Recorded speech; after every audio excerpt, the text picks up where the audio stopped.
and share his videos accordingly. Very, very important. He is bringing a new dimension to this very awareness that we are making, and you must listen to him. Very, very important. As he pain them, he does with us. As he does with us, he go to pay. Kabure kele Simon Eba Joko no ya derege na mma. This spokesman. Odogwu wakari ji webiri na Igbo. Omo Biafrans no sigidi sike no ya. So as he does with us, he go to pain them. As I watching me on television now, he dey pain them. Nwoke na-ebe ebe oya ndị Iraq, go and do your job while we focus on decimating Nigeria until 2023. So, if somebody who is trading your life just to gain relevance in the media space, because everything he tells you is a lie, everything you see he tells you is a lie.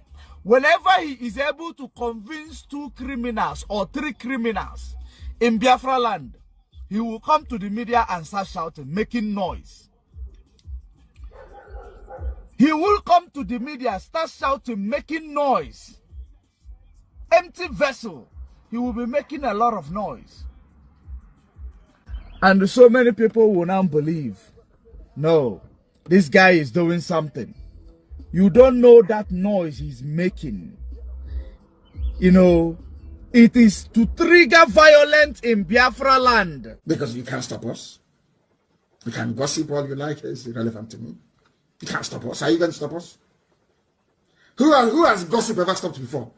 If I want to leave here now to go to the kitchen, is gossip going to stop me from going to the kitchen?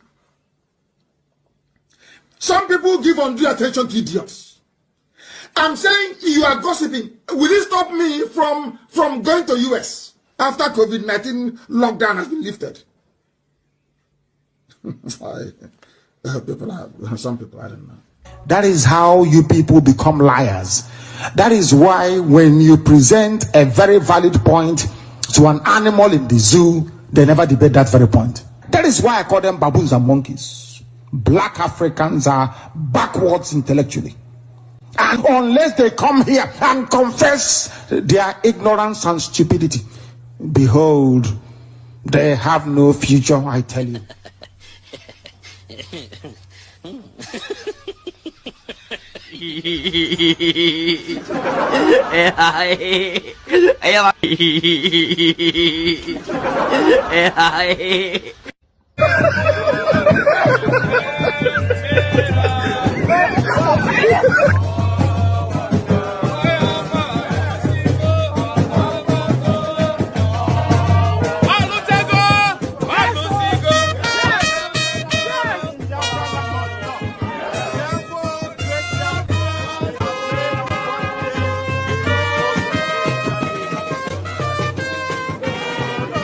Want to die.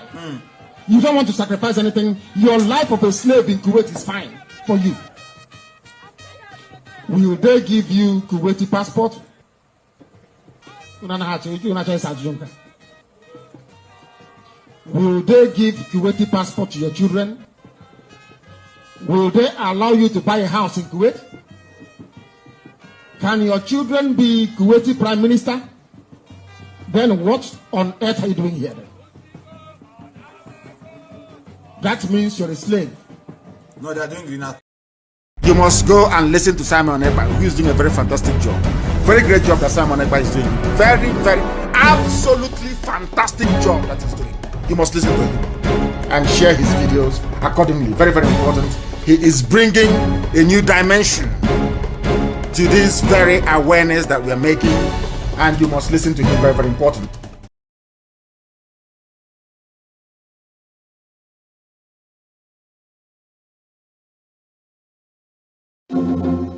Southern Nigeria and the Delusion of 2023 Presidency by Peter Noah. Published January 7, 2023. Sometime in early 2021, news filtered out that Bola Ahmed Tinubu had assured the northern APC leaders that he would sell a Muslim/Muslim ticket to the southwest and they would buy it. Report has it that at the meeting where the commitment was made, they asked him how he was going to convince the southeast to vote for the same ticket.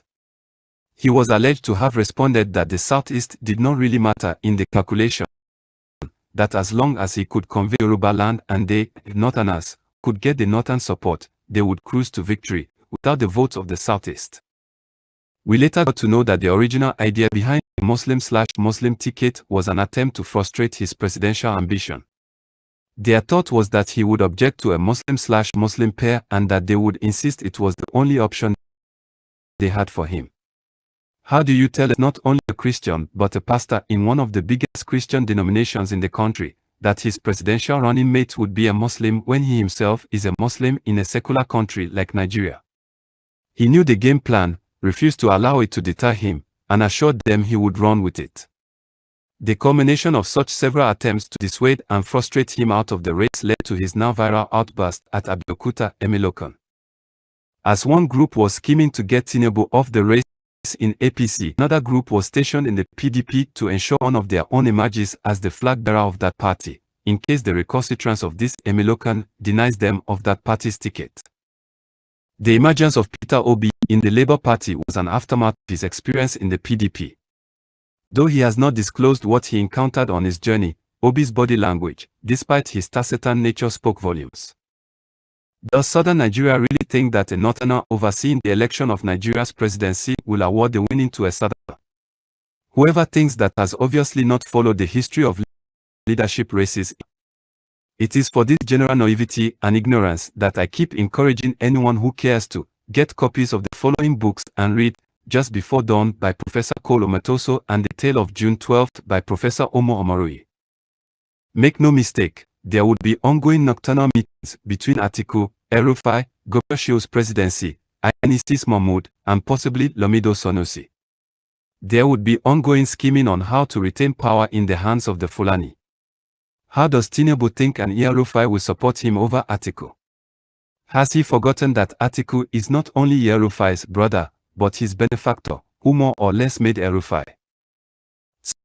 Some of us are genuinely frustrated by the stupidity and gullibility of Southerners.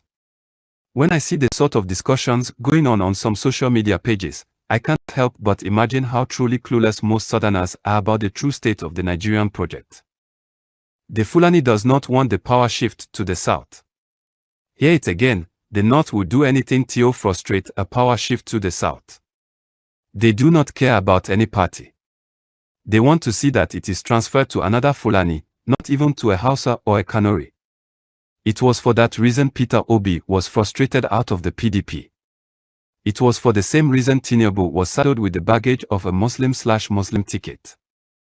The backlash was anticipated and they had calculated it would be a suicidal mission for him. The popularity and blossom of the Labour Party under Peter Obi was never in their calculation. What the North has succeeded in doing is dragging Yoruba and Igbo out into an election cycle, sidestepping the making of a new constitution that should have preceded any elections. They need the overwhelming participation of the Yoruba and the Igbos, the two other majority by which they can then give a semblance of fair representation in the process.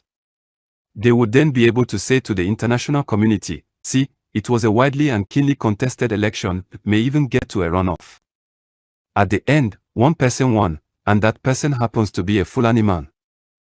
If that happens, now what?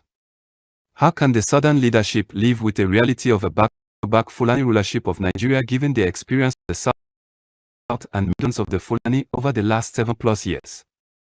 Are we not thereby helping to promote a Fulani to complete what Buhari started, i.e., the domination and enslavement of the country by the Fulani?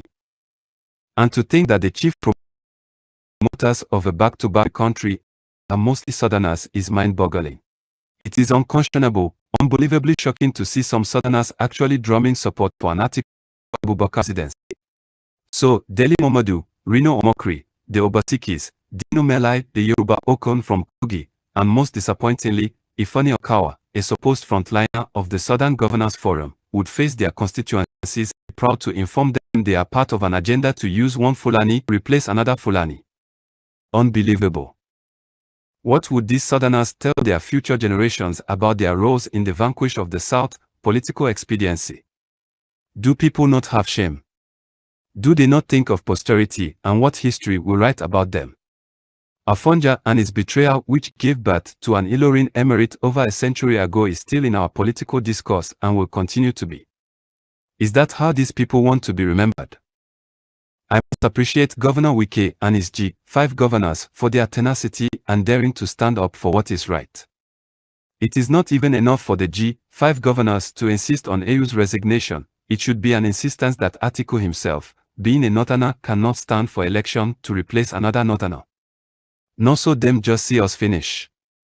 Can you imagine Atiku telling us that because Buhari is in APC, then it should not affect the chances of PDP producing another Northern president?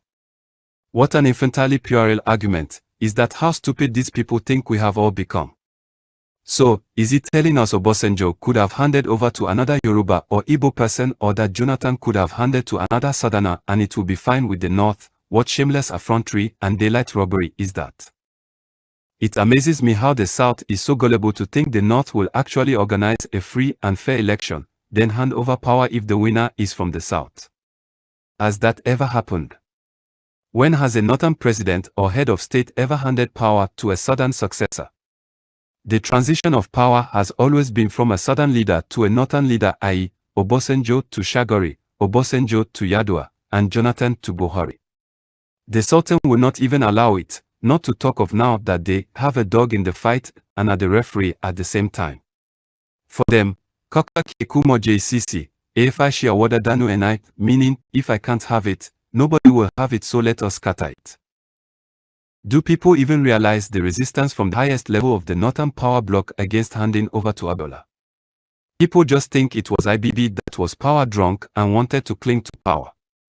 Forces much stronger than IBB were at play at that time, and those powers are still there. They have an uncanny fear of losing power. They also have a deep fear of Igbo-Yoruba coalescence, the reason the current rivalry between obedience and Batified is a game for them. They do not want any of these two tribes to lead Nigeria, neither do they want a coalition of the two. If all attempts to replace one Fulani with another through the ballot, they are ready to have their military boys roll out the tanks and take over with the barrels of the gun. The populace and the international community will call it a military takeover, but it is essentially an elongation of Fulani rule. Most Southerners do not understand the desperation of the people they are dealing with. They would kill anyone standing on their path to perpetuate their rulership.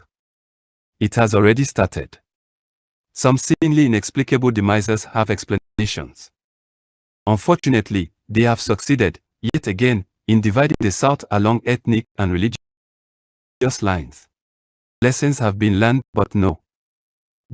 They are playing us against each other, and to reference fella, that is, their regular trademark. It would be a total disgrace to the entire South if they allow Fulani to get away with this deception. My fear is that we are once again heading to the path of Asekai and Awolowo in the First Republic. Those who don't learn from history are bound to repeat it. We were told one of the two refused to step down for the other, which enabled the Fulani to capitalize on their disunity. Each had a personal ambition to lead and none wanted to subordinate to the other. The Igbo and the Yoruba narrate it such that each vindicates his own tribe. Some of us were not old enough to know which version to believe, but at least we are witness to this current one. That is why we are writing about it now, so posterity will know exactly what happened. This should have been a time for the two tribes to unite against their adversary. It should be a time when they present a common and unified front. Our people say when two brothers fight to the death, it is the stranger that will empathy. Let the Igbo and the Yoruba kill themselves over a non-existent 2023 presidency. The Fulani is waiting in the wings to inherit your ancestral lands when you are all dead. The political leadership of the country, or the lack of it, poses an existential threat to them. They know what they have done, i.e., killings and destruction of lives and properties in various southern and middle belt communities. They fear repercussion. I tell you, as soon as Buhari leaves and a southerner takes over, there could be a backlash on all the criminals hibernating and committing atrocities east. Throughout Buhari's tenure, they have used the military to cover their flanks, the reason why T.Y. Danjuma said collude. Yoruba will say, Aponi ki feki ida koja lorian, which means that a killer does not want a sword to be swung around his head. They fear reprisal and are scared of the shadow of their past deeds. It is the reason one of their patrons, Gumi, can publicly advise them not to vote for a president who will prosecute them. They know what they have done, and that only one of their own, Atiku, will protect them after Buhari. One fact the Southern electorate knows but pretends play out is the interest of the electoral umpire. That time I checked, he is an Ewa man. Do Southerners believe in their hearts that this man will be an unbiased umpire in this tournament, given the huge prize at stakes? While the South is busy bugaing, the North's main planning is how can we distract them, the South, and ensure power remains with the North. They are asking who among their traitorous leaders can that will speak against them in support of the North retain power. They have unleashed full terrorists into your farms to intimidate and create scarcity of food in your lands. At the official level, they have deployed the military into your states in the South as if there is a war already going on. Every military checkpoint you see in the North, you have roughly 8 within the same radius in the South. The ratio is worse in the Southeast, under the pretext of fighting IPOB members. It's all part of the game of psychological warfare and defeat. My postulation, they will declare Atiku the winner of the election, irrespective of what the real voting numbers are. They will anticipate an uproar.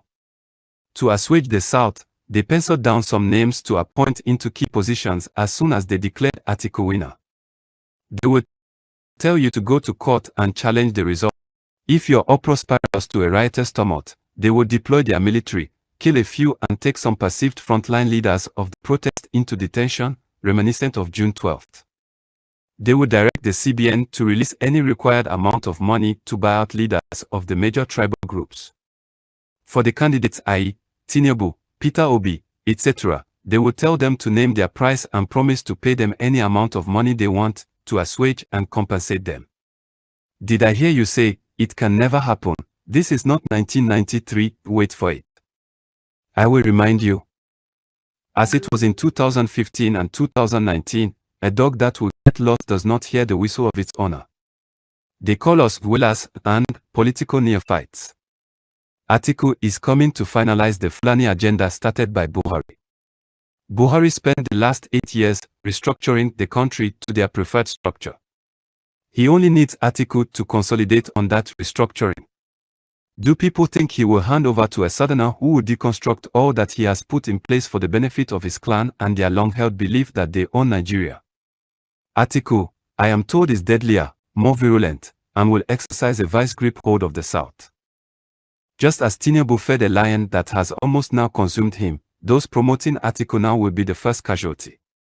That is why he has never condemned Fulani atrocities. That was why he deleted that tweet about the murderous killing of Deborah by some terrorist in Sokoto. Southern Nigeria has suffered enough under the yoke of this marriage. When is enough really enough? If Chief Obasanjo, with all of his stubbornness and deep understanding of Nigeria's socio-political history, could not salvage it, believe me, no one can. Not Peter Obi and not Tinubu. From two countries that did not have anything in common were merged into a single entity. Nigeria has been a state held together at gunpoint since then. Over 100 years, and everyone can see that it has not worked.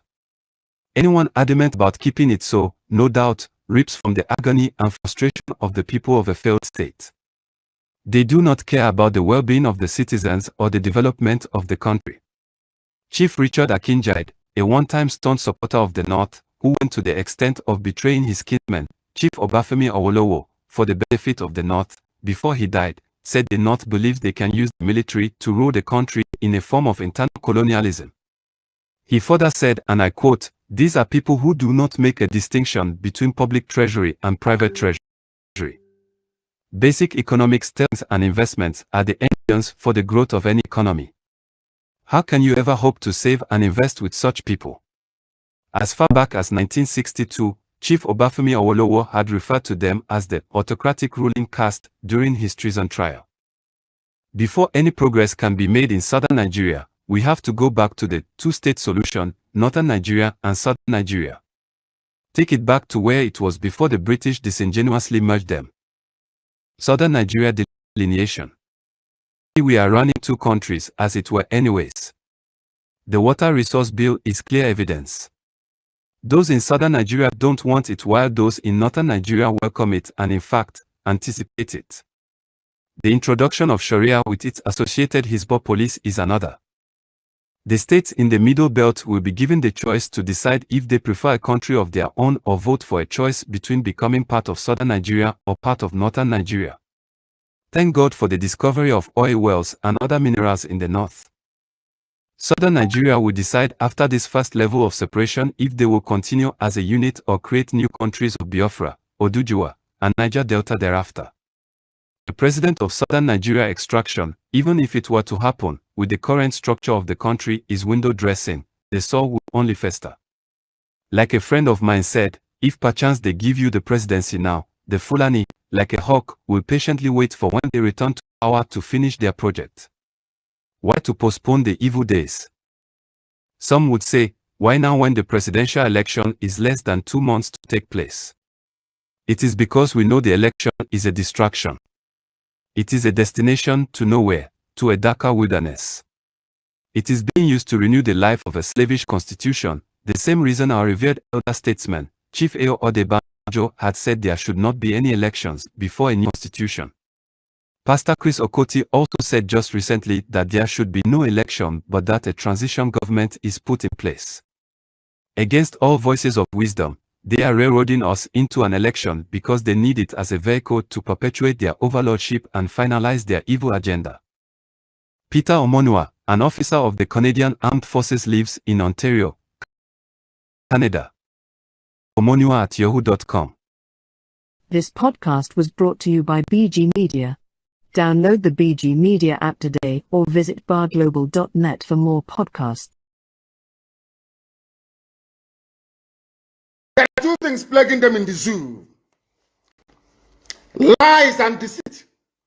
If not for the coming of IPOB, of Radio Biafra, all of you would have lived and died in the ignorance that Ojukwu caused a war. That's what they were writing. Britain helped them to write it. Ojukwu was a rebel, a secessionist, because we had no media. That is why they're paying Facebook billions upon billions of US dollars to stop this truth from coming out. Did Ojukwu cause any war? Go on is alive and ask him. Did Ojukwu cause any war? Ojukwu went and negotiated restructuring with you. Aburi, you came back.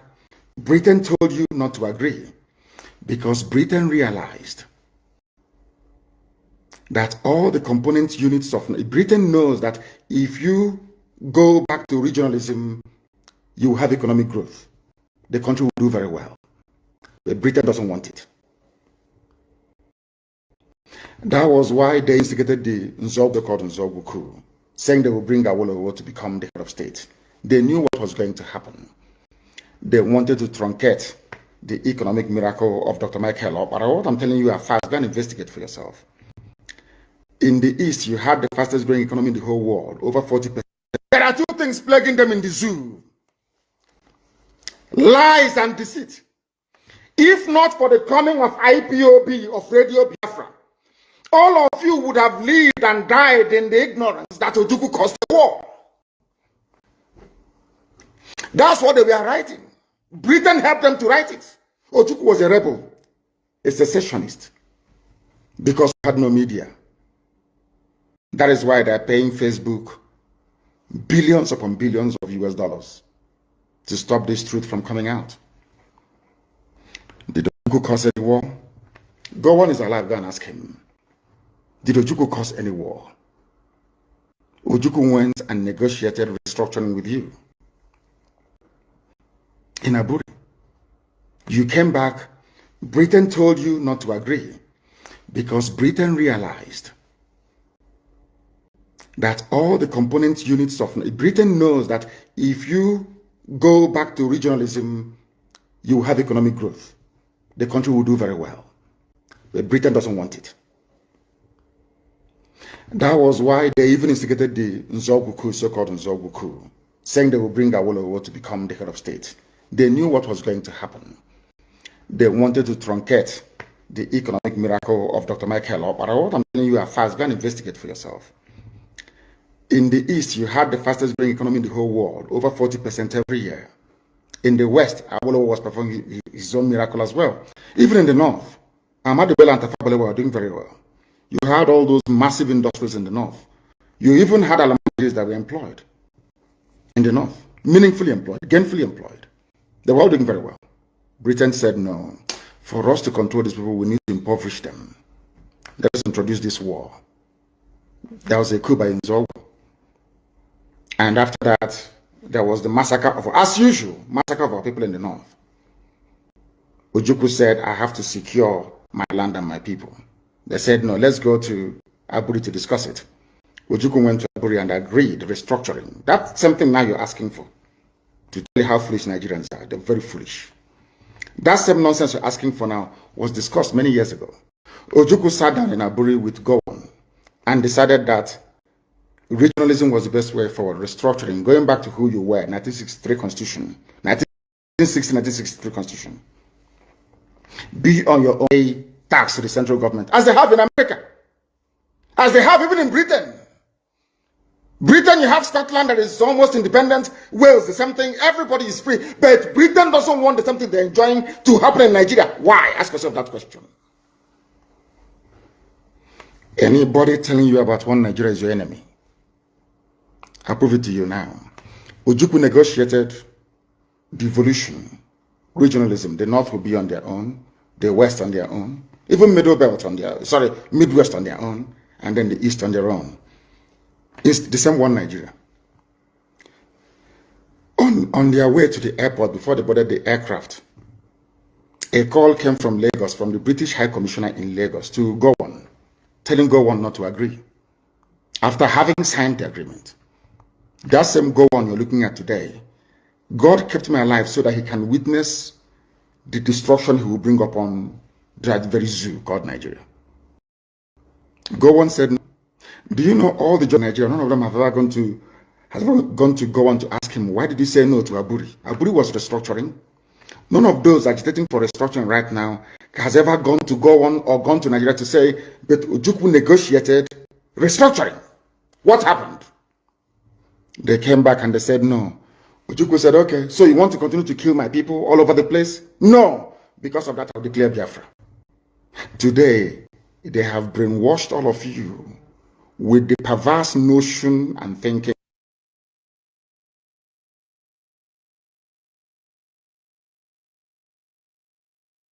You must go and listen to Simon Ekpa, who is doing a very fantastic job. Very great job that Simon Ekpa is doing. Very, very, absolutely fantastic job that he's doing. You must listen to him and share his videos accordingly. Very, very important. He is bringing a new dimension to this very awareness that we're making, and you must listen to him. Very, very important. And all of you will suffer if you don't repent. You will suffer. Mark my words somewhere, you will suffer if you don't repent from your evil ways. You take money from murderers and from killers to suppress the truth. Biden doesn't know what is happening in Nigeria because they rely on the ambassador to feed them accurate information. And that is not happening because they've been bribed. And that is why people are dying in Nigeria. Nigeria is the only place in turmoil, not making it onto the front pages of newspapers all over the world. Nobody talks about it because they are all compromised. They've been bribed. We don't need your one Nigeria to survive. They tried, can you imagine the nonsense? They brought in their food blockade. They said we will not send food to the south. They are perishable goods. So the items got spoiled in the north. The government now turned around to pay them almost 500 billion.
Hey, wow. I agree to the way they has my namesake in there. Masugo, please write on face. Write on face. Let me answer somebody. Okay. My namesake. Okwakam Dewo. We know they hear you. I agree to agree. Ah, Yeah. Dewo. Yeah, one How day. you did? Now we did fine. Are we live now? We are are live, live. man. We are live. Yeah, Yeah. we go. We go. We'll go. Okay. Biafrans, I greet every one of you as you are joining us this evening. Thank you. God will also join you as you have devoted yourself to hear and stand by the truth. God will also stand with you. We move without wasting time. I am me. Now me be me. You know me now. You know me. I am the person that is standing for anything that is right. I know I don't care where it is coming from, as long as it is the truth. I am standing by it. So this is me this evening, greeting you 247. This is me also. And me also is just real. That's just a backup studio that I just opened. Don't mind that to go, Chris. Just because is the YouTube, they are not opening it up because I started using it for normal blogging. So now that I turned into Biafra, they are like blocking me. So that just real is still me. If you've not subscribed there, subscribe for me. Thank you. So I thank you all. Remember, we are crying and fighting, doing everything possible that our leader Mazena Ndekalo will be released unconditionally, just as the court said and decided and ruled. So anybody asking for any kind of surety or guarantee or this one is out of what we are asking for, is not as the court have ruled. We are standing with the court order. If you remember very well, when Mbazulike and others went to ask for pardon through the President Muhammadu Buhari, Buhari said that he is standing to wait for court to decide, that court should decide. And that Malami, that is like a sick man today, like a pump to balloon, said also that the court will take its fate. And today, court have decided. What are they waiting for? Why are they keeping him? Well, we know that every Eastern politicians, all the Eastern politicians, they have hand in his detain. But whether they like it or not, they must bring back Mazi Nnamdi Kanu, who has done nothing. And then I want you to remember that there are other Biafrans that has been kept isolated in solitary way. And they are being tortured day by night. But we don't know. Over 7,000, 8,000, up to 10,000 maybe. We should remember them. And remember, we have our spokesperson by the name Mazi Simon Ekpa. And we have Umada and the chairperson of Umada, Honorable Azokachas Wankwo. So this evening with me in the studio are my family, my comrades, maybe others go join us more. So, Mazi Sonny, thank you for this wonderful organization. Biafrans, I greet you all and I love you all. One love. Thank you, Mazugo, for holding the house, and greetings to Biafrans all over the world. Greetings to Mazi Ubiko and others that will be joining us. Our loyalty remains to our indomitable leader, the Oamadike one of Biafra, the only man that has made himself available for God to use him at this very time.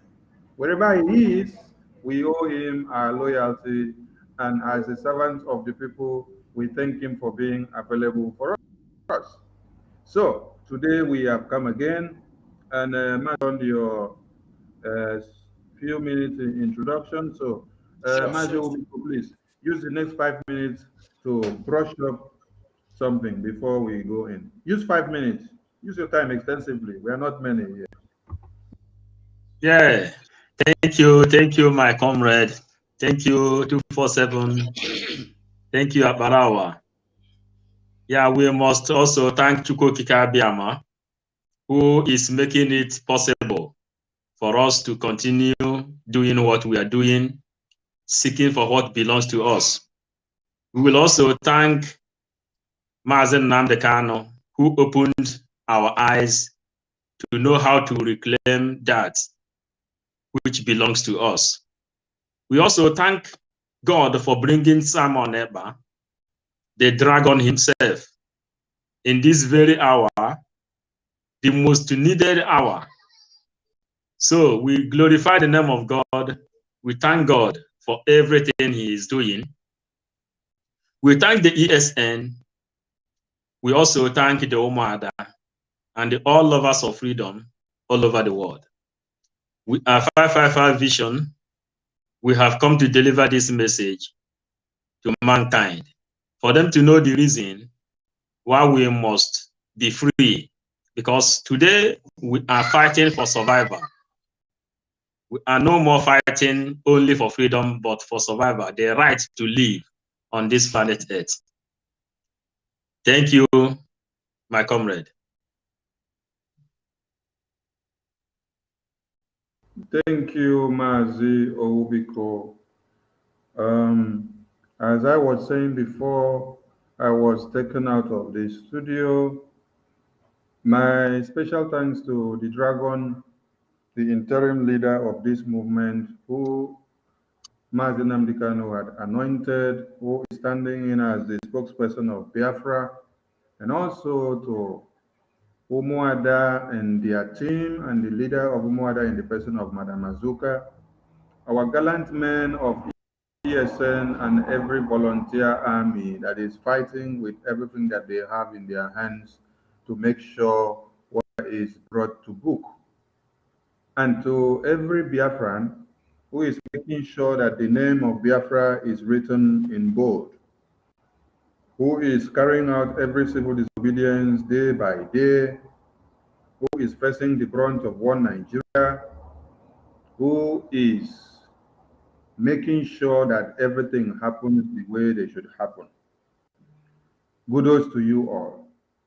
We thank you for your sit at home and commitment, because without you, nobody will even believe and remember that Mazi Nnamdi Kanu still exists. Without you, Soludo will not come out to come and talk now. Without you, every other media organs will not come out to come and talk or remember Mazi Nnamdi Kanu. You that is back home, you are the people that are making them to feel the heat. What we do is that we use the logistic pattern to multiply it while you make out the results to come. So we salute you all, and to Biafrans in the comment section and those that share everything that we do, please, we encourage you to share. Hit the like button so that you can bring in other people, because Facebook and YouTube have collected so much money, and Twitter, and they don't push out the notifications anymore. So we encourage you to invite other people in, share to your WhatsApp, Telegram, Instagram, Viber, whatever platform that you have, your Facebook. Do everything so that others can get in connected. We are here again to make you understand the reasons why you must not endorse the 2023 Jamboree. And before we start, let us remind you something first, because Onyendu did something for a reason, and we have to uphold that which he did.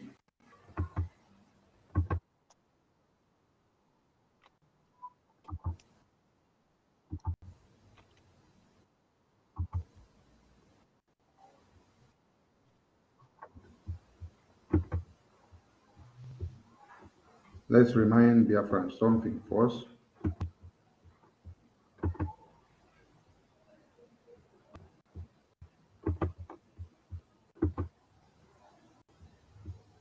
Before we go on, please. And every one of you, this very special address this very day. Today's date is the 12th day of December in the year of our Most High Elohim, 2020. The time now approximately is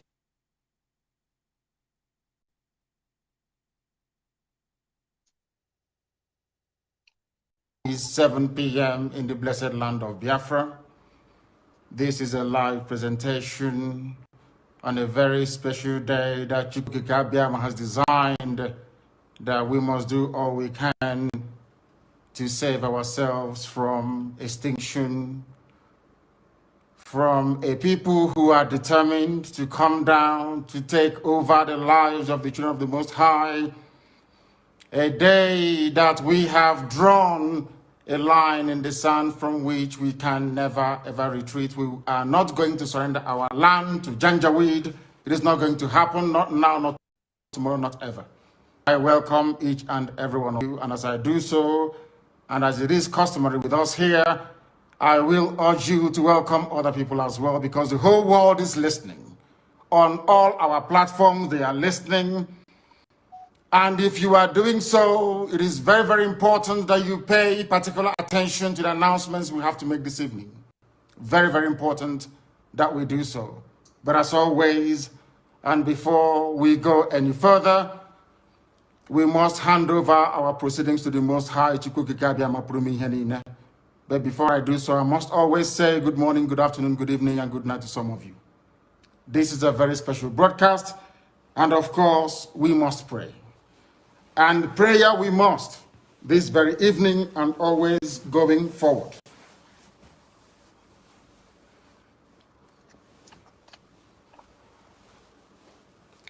And I will pray in the language of heaven, because Chukwuka Biama is in control of all that we have and will continue to do until Biafra is restored and all the suffering indigenous populations and the damnable zoological republic are set free.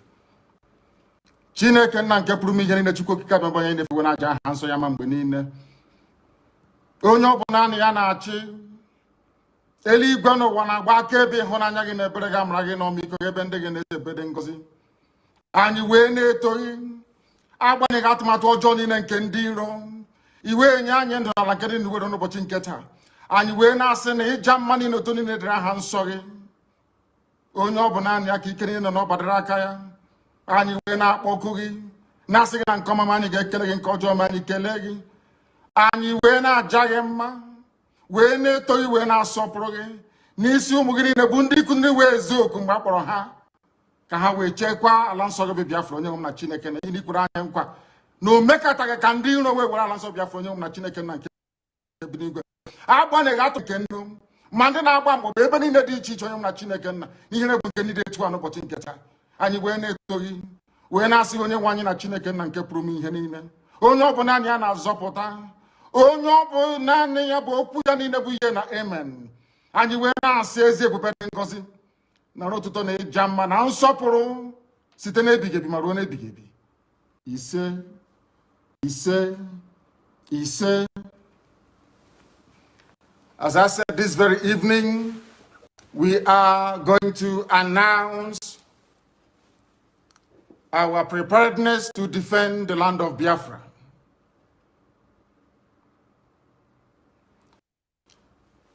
And habited for very many years for the governors in our land, the entire East, by which I mean the Southeast and the South-South, to do what their counterparts in Yoruba land did, and even what the terrorist Miyetti Allah also managed to do, which they have failed to do up until this very day. We have decided to take it upon ourselves to defend the land of Biafra. We are determined and we are resolute, and we are not going to stop until we eradicate every trace of Fulani terrorism, every trace of hegemonic Janjaweedism in our midst. Until that happens, we are not going to waver, we are not going to retreat, not 1 inch, not 1 iota. We have come that we may do the bidding of the Most High for that which we were sent, or should I say born, in the first place. We are going to defend our land against the ravages of Fulani terrorism.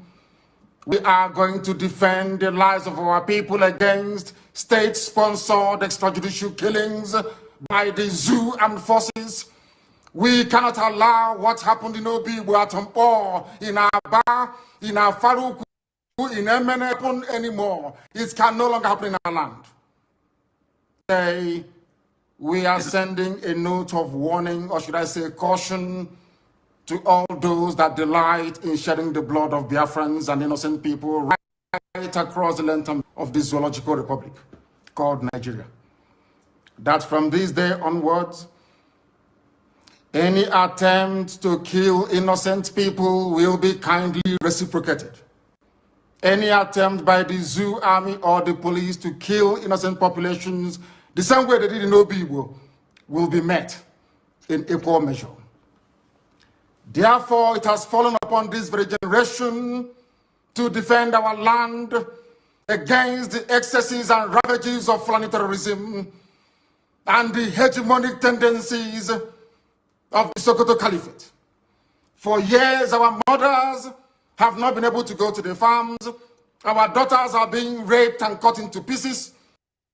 Everybody is aware of what transpired at Nimbo, at Ozo Wani, what is happening right now in Delta, what is also happening in Ebonyi State, and also in parts of Abia. We cannot allow it to continue. We have cowards and spineless, lily-livered idiots as governors. They have given over our land to the Janjaweed to occupy in perpetuity. This very generation, this very IPOB will not tolerate it. Not now, not tomorrow, not ever. We would rather all perish and die than to allow our land to be taken over by the Janjaweed. It cannot happen. This is a warning to all the governors who are conspiring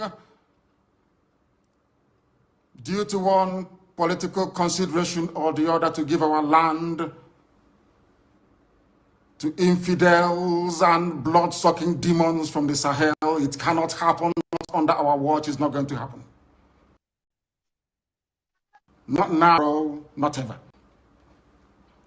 Our invaders, we are being told, come from Senegambia. We are being told they come from Mali. Some are from Niger Republic. Some are from Chad, according to the governor of Kaduna State, El Rufai. Therefore, we are setting up the Eastern Security Network to combat the excesses of these vagabonds and criminals from across this, along the same lines as Amotekun, and even the ones set up by the terrorists themselves, Mieti Yala. What we are launching today officially before the congregation of a global audience is the Eastern Security Network. Not a Biafran army, no. Anytime this army will march, we shall let the world know. But for now, and for our present purposes, we are there to defend the land of Biafra against these marauders from the Sahel, against a very determined incursion being led by terrorists, Fulani terrorists to be precise. What we are doing is no different from what Amotekun is seeking to achieve in Yoruba land. What we are doing is not far from what Mieti Yala, the terrorists themselves, are seeking to achieve in the northern part of the damnable zoological republic. Our response to the endless cycle of insecurity, lawlessness, mayhem, destruction of lives and properties in Biafra land is the launch of this very Eastern Security Network. This very day, in the coming days and weeks, you will see them in their uniforms. You will see them performing very critical and vital functions of ensuring the security of our land. I urge each and every one of you to give them your maximum cooperation. Your maximum cooperation and support is what our leader recommends you give to ESN. The hour has come. We have been talking for too many months. MNP has been talking for too many years. So tomorrow is Eastern Security Network fundraising. You may ask yourself, how are you going to give your maximum support and cooperation to them? You will give your maximum support and cooperation by making sure that every information you gather is sent out to help them to curtail the menace. Because when you cooperate, it makes the work easy for them. Hugo, please, on this very note, I will want you to speak extensively on the ESN fundraising of tomorrow, because Onyendu has already given a clue of everything that people need to understand and know. Thank you. They will. You see, today this afternoon or morning between 11:12 Biafran time today, afternoon, it was between 12 and 1:30. Today I streamed a program about terrorists, unmasking the terrorists. You come to realize from this program that these terrorists have offices. These terrorists in the north, Borno, the one we watched today is from Borno State. They have the community where they are in charge, and this community is not hidden. Even from Google Map, from Google satellite, CNN or CBS or whatever, we're able to see them. So they are there. You see how they conduct their judgment in the public. And when you are condemned for smoking cigarettes, you'll be executed. If you are condemned for drinking alcohol, you'll be executed. If you are condemned by wearing any kind of cloth that is not recommended by the so-called Sharia law, you'll be executed. And what amazed me is that these terrorists are using sophisticated ammunitions. And these terrorists, we are saying that they are ignorant, they don't know anything, they don't go to school, they are not educated. You will see in a room, they have their studio room, they have sophisticated iPad, Apple laptops they were using. Full the room, you see their cameras. That is why when they are doing anything, they are recording it and sending to CNN and sending to whosoever they please. If they are not educated, how manage? And you see the kind of drone they are using are this kind of drone that were displayed in Russia-Ukraine war. You see the time they went to attack one military barrack in Borno State, they were using armor tanks. They used armor tanks to break down the walls, break down the houses, and with these armor tanks, they went in and they destroyed and they killed every soldier. And we are here begging you just for feeding. Nobody wants to come out. We are here begging, support the ESN, our own ESN. Do you know that if not for ESN, by now, Fulanese wouldn't have been fighting. This no election, nobody would have been talking about it. It would have been forgotten long ago. All of us would have been like slaves. It will be good you go and watch, or if you will not watch my own, search the unmasking the terrorists in the YouTube. You will see the videos. We need to be free. We need to be free. And you will find out the same people Gumi are telling you that they are their warriors are the same people, the same Gumi that is, you have the pictures. I don't know if you want, I will show you the picture. Let me see if I can give you the picture. So you will show them the same Gumi that Peter Obi went for endorsement. I have the video there for you, son. If you can put it for them to see. This same Gumi was the person, if you can remove the hand, make it large, let them see. Dining with terrorists. celebrating with terrorists, visiting them on daily basis, collecting money and giving to them, bringing returns to Atiku. Who are you going to vote out of these people? Are you going to vote Atiku that Gumi gives, take returns to, message to? Gumi will go to visit the terrorists. At the end, he will go and gives his submission to Atiku. Or are you going to vote for Obi that has gone to get his endorsement from the same Gumi that is the head cornerstone of the terrorists? Or are you going to vote Jagaban that will kill you like Abiola planned to kill all of you before he was taken out? It's true that I never supported the injustice of taking away his mandate. But Abiola sank, I don't know if it is more than 1 billion Bibles in the Red Sea, in the Atlantic Ocean. Abiola is a chronic Muslim. We may say maybe it is God that is doing it. And that God is giving you the grace to be free from whatever it is today.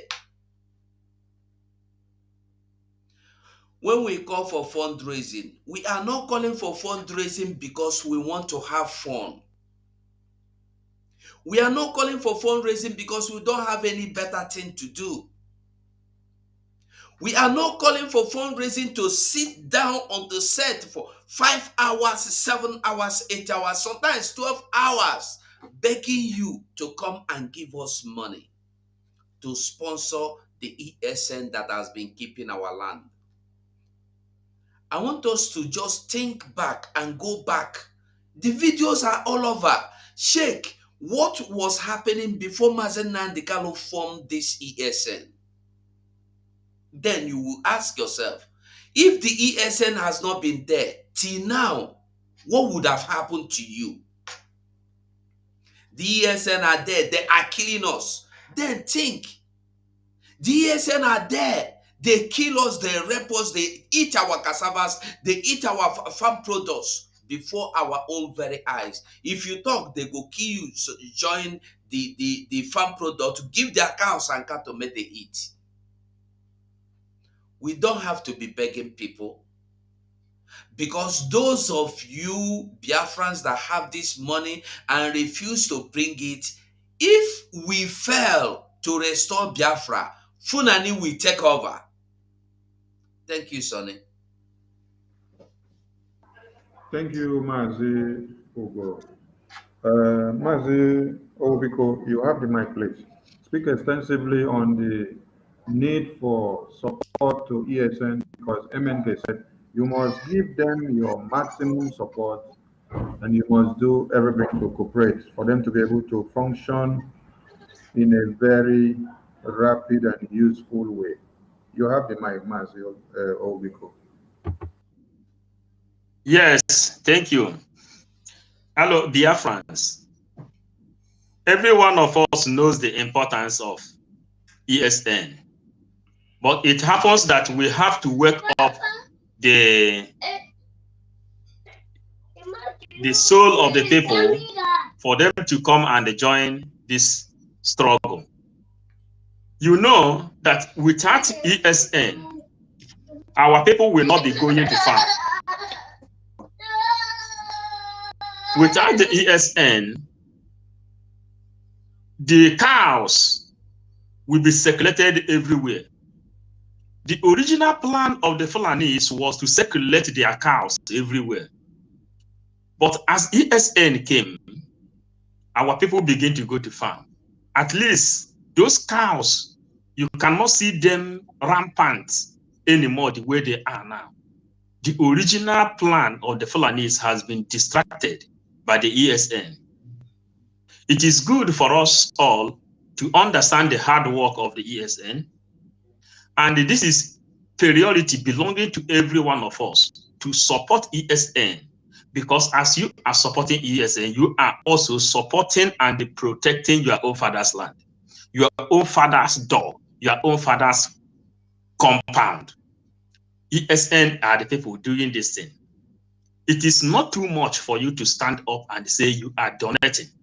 The one we are doing now, we have a lot of things to do, but we volunteer ourselves.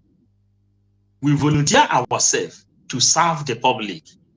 We are calling on you, Biafrans, remove the money, because if you don't defend your land, the money you are hiding today, the money you are keeping today will become valueless in your hand. You yourself knows when Fulanis block Western Union, they block Korea, how any which way money can come to you, because they are under economical jihad. The way they are passing their Uruga, ethnic cleansing, is the way they are passing economical jihad for life to be difficult to you. The only option for you is to go to farm. And they took Uruga with their cows, destroying all those things. Today, our people can go to work. I think it is better for you people, especially those people in Europe, those people in America, those people in Australia, everybody to join hands together and support ESN. The only defense you have. Anywhere you are in this life, if you don't have defense, you are nobody. If you put your life in danger without any defense, you are nobody. Your life is at risk. Even your body immunes has defense. This is the way you have to defend. The way you defend your life, that is the way you have to defend your own land. Because without it, you are gone. We are calling on you. Stand up and donate. You are not the one that will defend the land. I'm calling you now. Pick your phone, please. Your own is to support ESN. Leave the work for those people that will do it. Ndị Igbo said, that is where we are. And as we are here bringing this gospel to you, we want you all to participate in this fundraising and make your own father's land proud. Thank you so much, my comrade. You're welcome, Raf.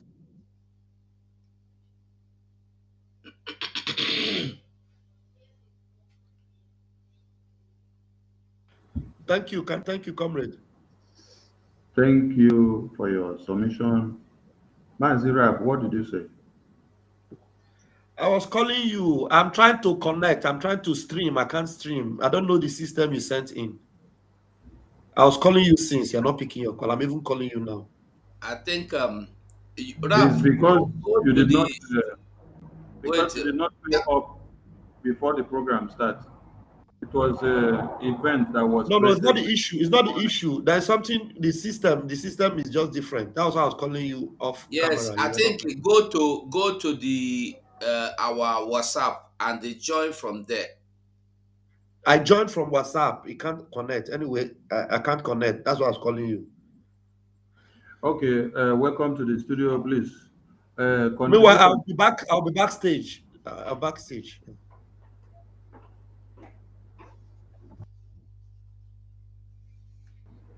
Okay, we move. All right. We move. Yeah.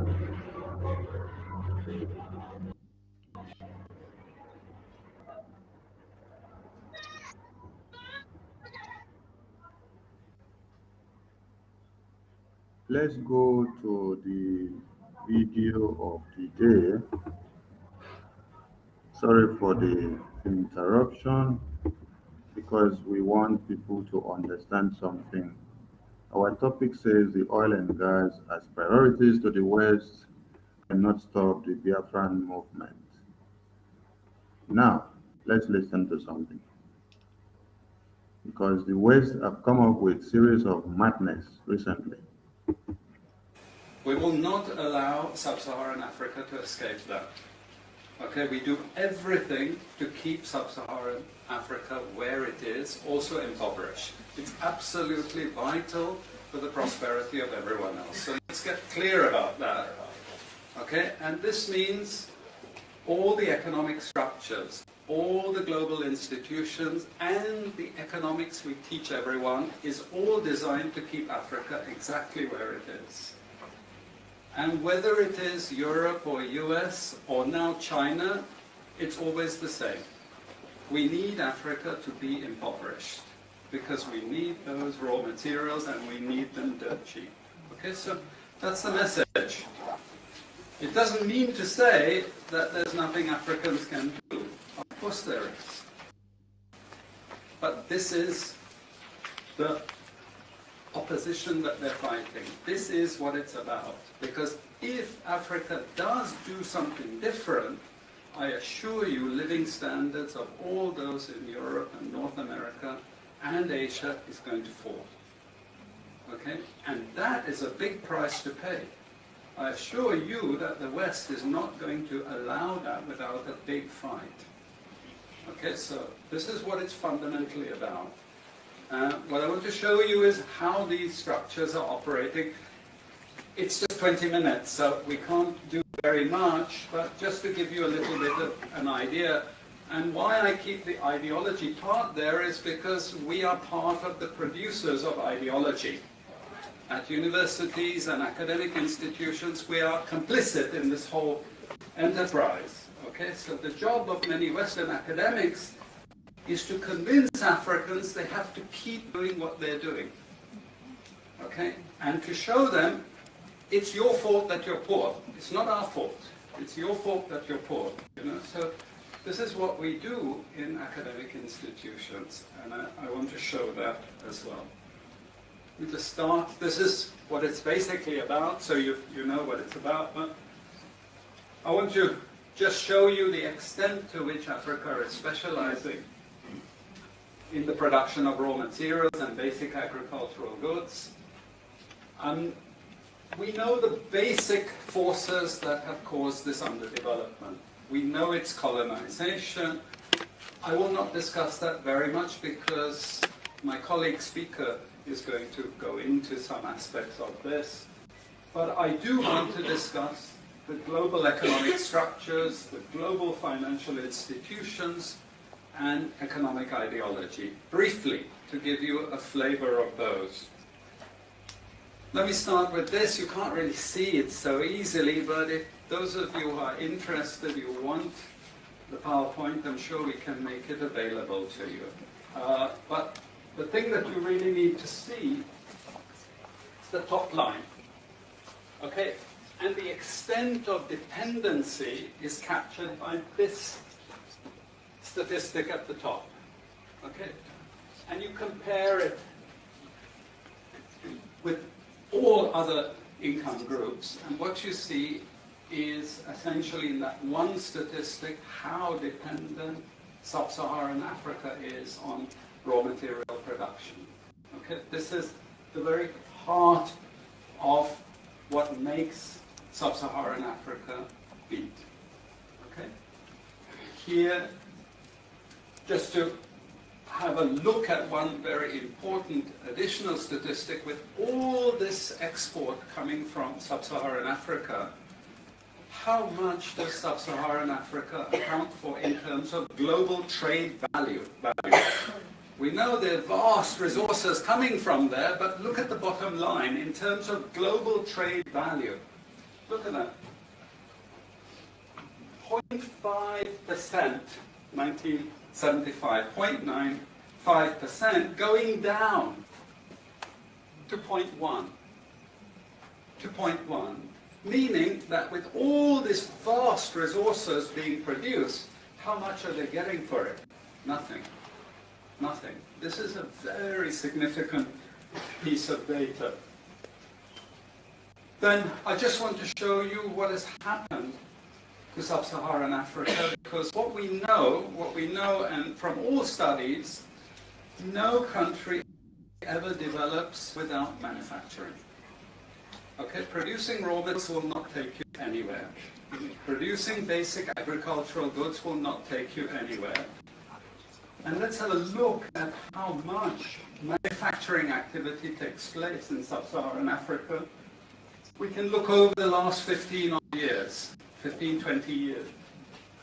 And we see manufacturing has actually declined as a percentage of the total. This is percentages of total production in sub-Saharan Africa, how much of it is accounted for by manufacturing? So this figure here is 17% of the total. Most of the rest, when we talk of industry, it includes manufacturing, but the bulk of it is mining. Okay? Raw material extraction. This is the bulk of it. And here we see actually raw material extraction has stayed the same. What has caused industry to fall is the fall in manufacturing production. This is deliberate because we will never, as Western economists, as Western policymakers, we cannot afford to allow Africa to industrialize and start producing manufactures. Okay, so we will do everything to stop that. And Africa, how much of it is accounted for by manufacturing? So this figure here is 17% of the total. Most of the rest, when we talk of industry, it includes manufacturing, but the bulk of it is mining. Okay? Raw material extraction. This is the bulk of it. And here we see actually raw material extraction has stayed the same. What is industry to fall is the fall in manufacturing production. This is deliberate because we will never, as Western economists, as Western policymakers, we cannot afford to allow Africa to industrialize and start producing manufactures. Okay, so we will do everything to stop that. And I'm going to show you how we actually block that. And let's have a look at how much manufacturing activity takes place in sub-Saharan Africa. We can look over the last 15 odd years, 15, 20 years. And we see manufacturing has actually declined as a percentage of the total. This is percentages of total production in sub-Saharan Africa. How much of it is accounted for by manufacturing? So this figure here is 17% of the total. Most, when we talk of industry, it includes manufacturing, but the bulk of it is mining. Okay? Raw material extraction. This is the bulk of it. And here we see actually raw material extraction has stayed the same. What has caused industry to fall is the fall in manufacturing production. This is deliberate because we will never, as Western economists, as Western policymakers, we cannot afford to allow Africa to industrialize and start producing manufactures. Okay, so we will do everything to stop that. And I'm going to show you how we actually block that.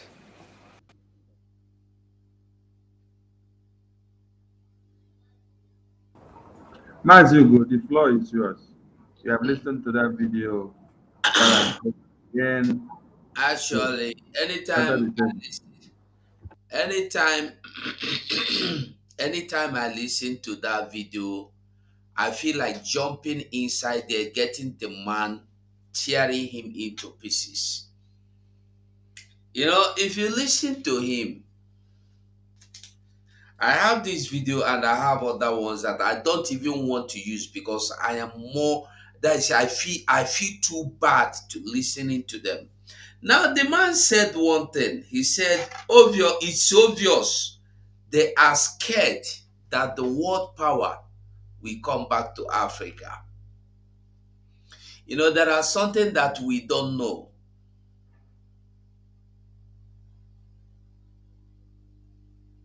There is something we generally we don't know. We don't know that the world power was Africa before they came and took it away. We don't know. They are scared that if Africa become wise, they will become poor, worse than you Africans. That is what they don't want. They are scared because they have gone through it before. They don't want to go. That is why they will keep us impoverished, according to him. No be secret. He no talk am for bad. He no talk am for secret. And shut down the point.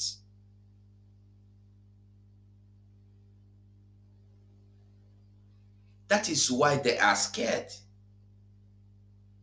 That is why they are scared. That is why they will continue to make sure that you vote.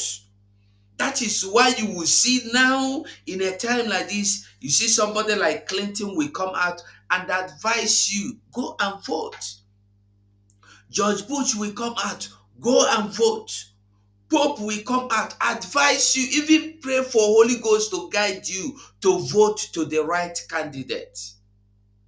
And then when you ask yourself, out of these criminals, I am going to run a program on Monday or Tuesday this coming week to show you the criminality in their lives, wickedness. None of them is worth voting for. They go pray, your pastors, they will brainwash you. Big time pastors from all over the world will pray for you to vote and vote the right person. Who is the right person? I love that man of God that said, if you want to vote anybody, make sure you are ready for God to bless you with that person's character and bless your children with the destiny and the future and the generations with the same kind he has, that person have. And then nobody want to accept that. Yet you want to vote them. How can you vote somebody you cannot trust into power? They want to keep you impoverished. Listen, they are scared of power shift. And I must tell you the truth, the power must shift, whether they like it or not. This time, if me and you agree that we are not backing down, we will not back down and we will get what we are looking for. The whole of Africans, the whole of African countries are in darkness. And as you heard Mazen Nanikalu said, that the only light that will come and they make them see, they will say, now we can see before we were blind, is Biafra. Biafra is like a light. When it comes, the whole world, not even Africa, the whole world will see. Biafra is the key. We will not back down. We are not going to back down. That is why we must support our ESN. They are our own warriors. We must be proud of what we have, irrespective of whatever. We go there proud of our own. If our own know they kill anybody, if our own know they rape anybody, and those will get terrorists where they rape person, kill person, cut him head off, rape your mama before your eyes, rape your papa before your eyes, rape your children to death before your eyes. And they are proud enough to tell you that they are their warriors. They are the northern warriors. Why wouldn't you be proud enough to stand and say ESN is your that the ESN are your warriors? If you listen to this man over and over and over, you will cry over and over and over. They want to keep Africa impoverished. I want you to ask yourself one simple question. One simple question. Wetin did they produce for Europe? Wetin be the no? I mean, mineral resources were there for Europe. Which mineral resources are they bringing out from Europe? From America? From Asia? From UK? What are they producing like naturally? What are they bringing out from their land, from their soil? Nothing. The only thing they can bring out is your own oil from your land. They will bring it. It's just all of a sudden, things are unfolding. You are fighting for. I told us that you don't have Nigeria. You never had Nigeria. You will never have. You have known now the owner of Nigeria, Atiku Abbialiku Dangote. When one man, the only man that owns the only refinery working in your country, and you are still looking for the owner of the country, you shouldn't be surprised. You shouldn't be surprised. But my surprise is that it is now in Congo. That is my only surprise. I was never surprised that Atiku Dangote is the owner of Nigeria. But for it to come out publicly in Congo, that was what shockalized me. That one shockalized me. So when all these Efulefu, Obikus, Obidet, Obidios will be arguing, I wonder what you are arguing. In that Google, do you have it anywhere? It is written that your papa own Nigeria, or your papa own even your own community.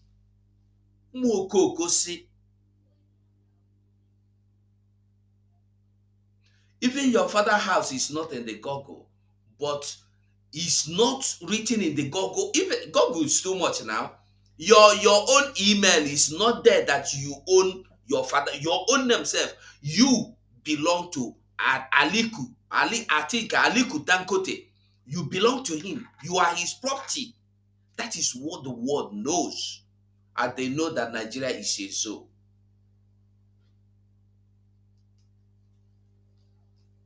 All they want is to impoverish you by making sure you continue to vote. You vote the same people that will carry your money and build industries in their land. I was asking one question the other day. Obi, you are trying to vote, have companies, shares of companies abroad. How many companies do Obi, okay, companies, you know, Obi get pure water factory for in Papa house? Pure water, just pure water. He get them? No, he don't get them. You are voting for him to still use the same money and develop more other countries. More countries. More European countries, more America, more Asia. More Britain countries. More you go Britain, you will go and build more factories, industries in UK. More. That is all he's looking for. If somebody that had factories, companies abroad could not have one in his father's land, that means he don't like his fatherland. So you that is foolishly following him, when you finish school, you come and work for my head. Umokoko. Umokoko. Sonindego. Tell them, Umokoko, tell them. Mazio Ubigo, are you there? Because they have been killing and massacring people. But the Western world says we are not their priority. But what is of priority to them is the oil and gas that they have. And they say election must hold. Election must hold. Why do they fixate their eyes on the election? Instead of fixating their eyes on the lives and security of the people that have been massacred for the past 12 years? Doesn't mean that the lives of the people in one Nigeria does not matter. It's not important. Let us just leave Biafra land now. Let us now focus in Southern Kaduna. The numbers of people in Southern Kaduna that are being massacred each day, if you should go and have a true number of it, you will even tell us that we should not be talking in Biafra land, because the number in Southern Kaduna is what you cannot talk about. And do you know why it has been curtailed in Biafra land? Because of the emergence of ESN. Now, in the north, which vigilante is fighting for the helpless people there? No one. That is why they are at the mercy of the terrorists, cutting them to pieces. Was it not today? Today in Nasarawa, children that just like daybreak, I carry my children, go kindergarten or carry them go nursery school or carry them go primary school. I leave them there. I give them keys on the cheek. Say, bye-bye, I'll come back and pick you later. Then suddenly, you see it on the news. that terrorists have invaded the school where your children were left in the morning, and that they have gone away with all of them. Then you look around and then you see the rest of the people are busy with electoral campaign, while the children that you left in school are in the dens of the terrorists, and you are dancing obedient. You're dancing Kwankoso, you're dancing Atiku, you're dancing Jack. You finish dancing and come. Terrorists will be staring you in the face. They'll be calling you from left, right, center. That is when you come to realize, oh, so that means what I was doing was just a mirage about one Nigeria. Because the real thing, the reality now, is the terrorists that have taken your children away. Mazio Wubiko, welcome back to the scene. Please, in line with the video that we listened before, and connecting it to the reasons why they don't want elections not to stop in Biafra land. The reason why the West, UK, UN, US, and all the international communities want election to hold in Biafra land. Connected with what that man had told us before, so that people will understand the reasons why. Because we had done an exposition on the UK declassified document of how UK aided the massacre of Biafra. I think it is time that we go back to that exposition again. Because now that all the international communities are coming out to say they want the same election, while all of us are dying, we need to bring it back again to refresh the minds of our Biafran people. So please, fire the shot and fire it the way you can, to any angle. Yeah, Biafrans, I greet you. Yeah, you know, first of all, the best message that comes from Mazen Namdekano, he said that we should continue doing that we are doing, because the information is circulating all over the world. The second is Nigerian government all over has signed petition to kill or to repatriate Simon Eba to Nigeria for them to annihilate him. And this is bringing us back the reason why Obama said keeping Nigeria is a task everyone must pay. This man who said that Africa should remain poor, this has been their plan, the plan of the Westerners as they were crying.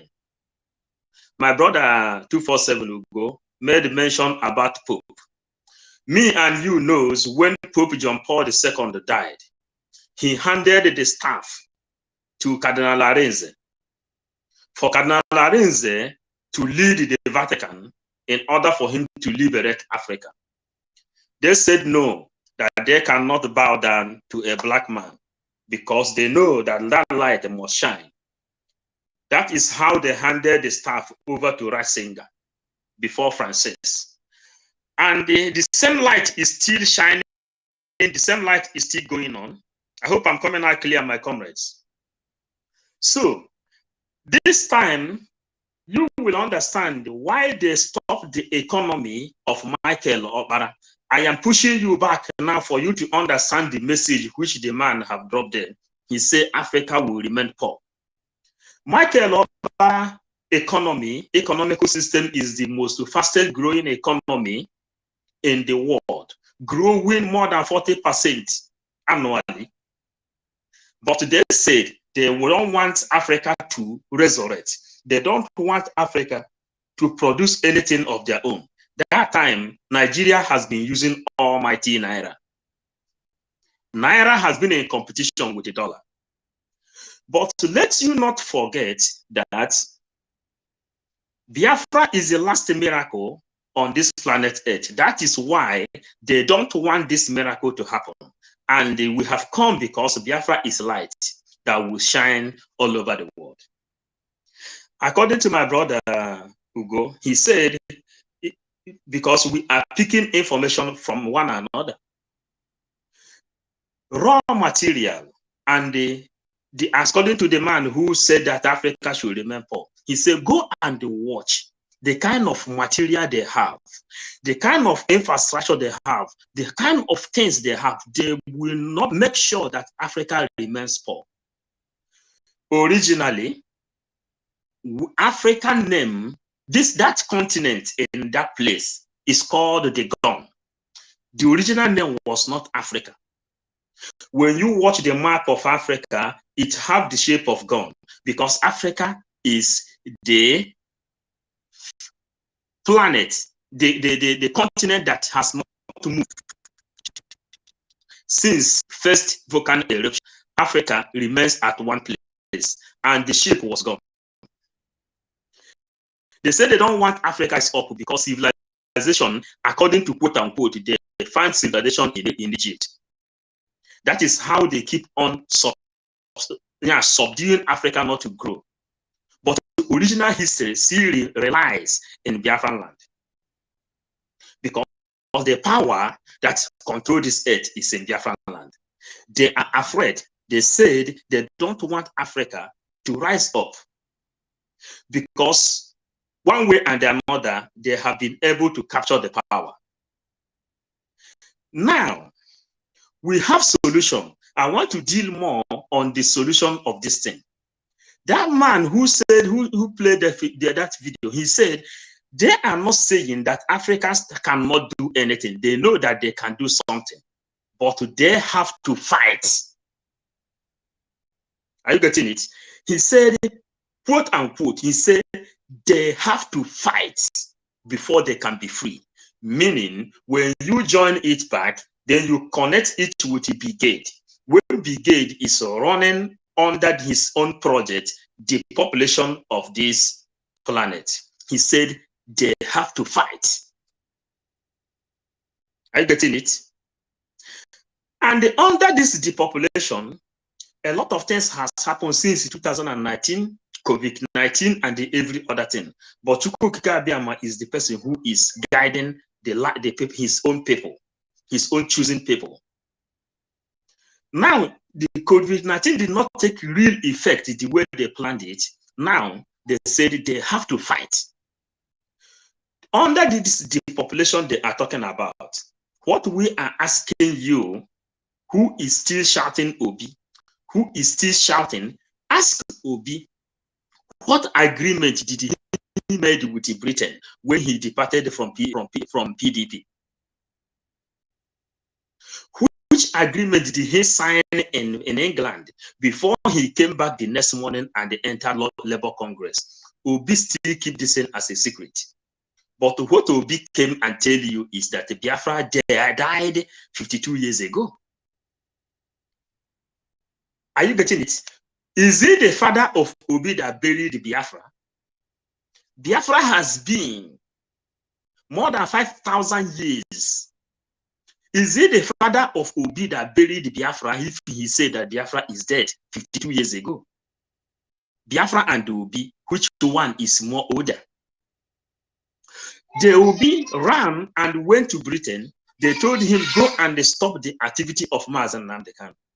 Obi went there and they come back and begin to preach exactly all Mazen Nnamdi Kanu is preaching.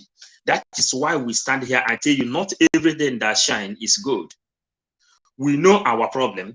We have traveled almost all over this world as well. We know what is really going on.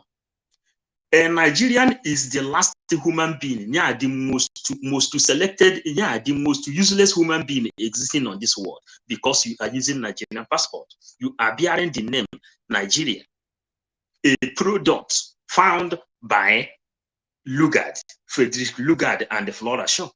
You are just a product, a company. And they said they don't want Africa to rise up. And which light is that light that will make Africa to rise up? That is what we are talking about. Biafra is the light. Biafra is the rising sun. And that is what we are talking about. They say they don't want Africa to rise. And me and you knows that Biafra is the light of Africa and of the whole world. That is why you see they will kill people. United Nations will not talk. That is why you see them, anybody that will serve inside the ECOWAS have to go under oath to serve inside the interest of the Westerners. Check all the people that went to Britain to study how to speak English. They went to Britain to study how to speak grammar, but all the grammar they learn to speak, they don't even know the meaning of them. of the language they are speaking, only that they will put is where it's supposed to be and put was where it's supposed to be. Grammatical lecturers, but with no knowledge. They ended up, when they went to England, they studied British English. Then they will come back and begin to work under Fulani that didn't even finish primary school. This man, what is his name? The president of the Nigerian Bank economic president. This one now they are suing. What is his name? Remind me, please. CBN governor.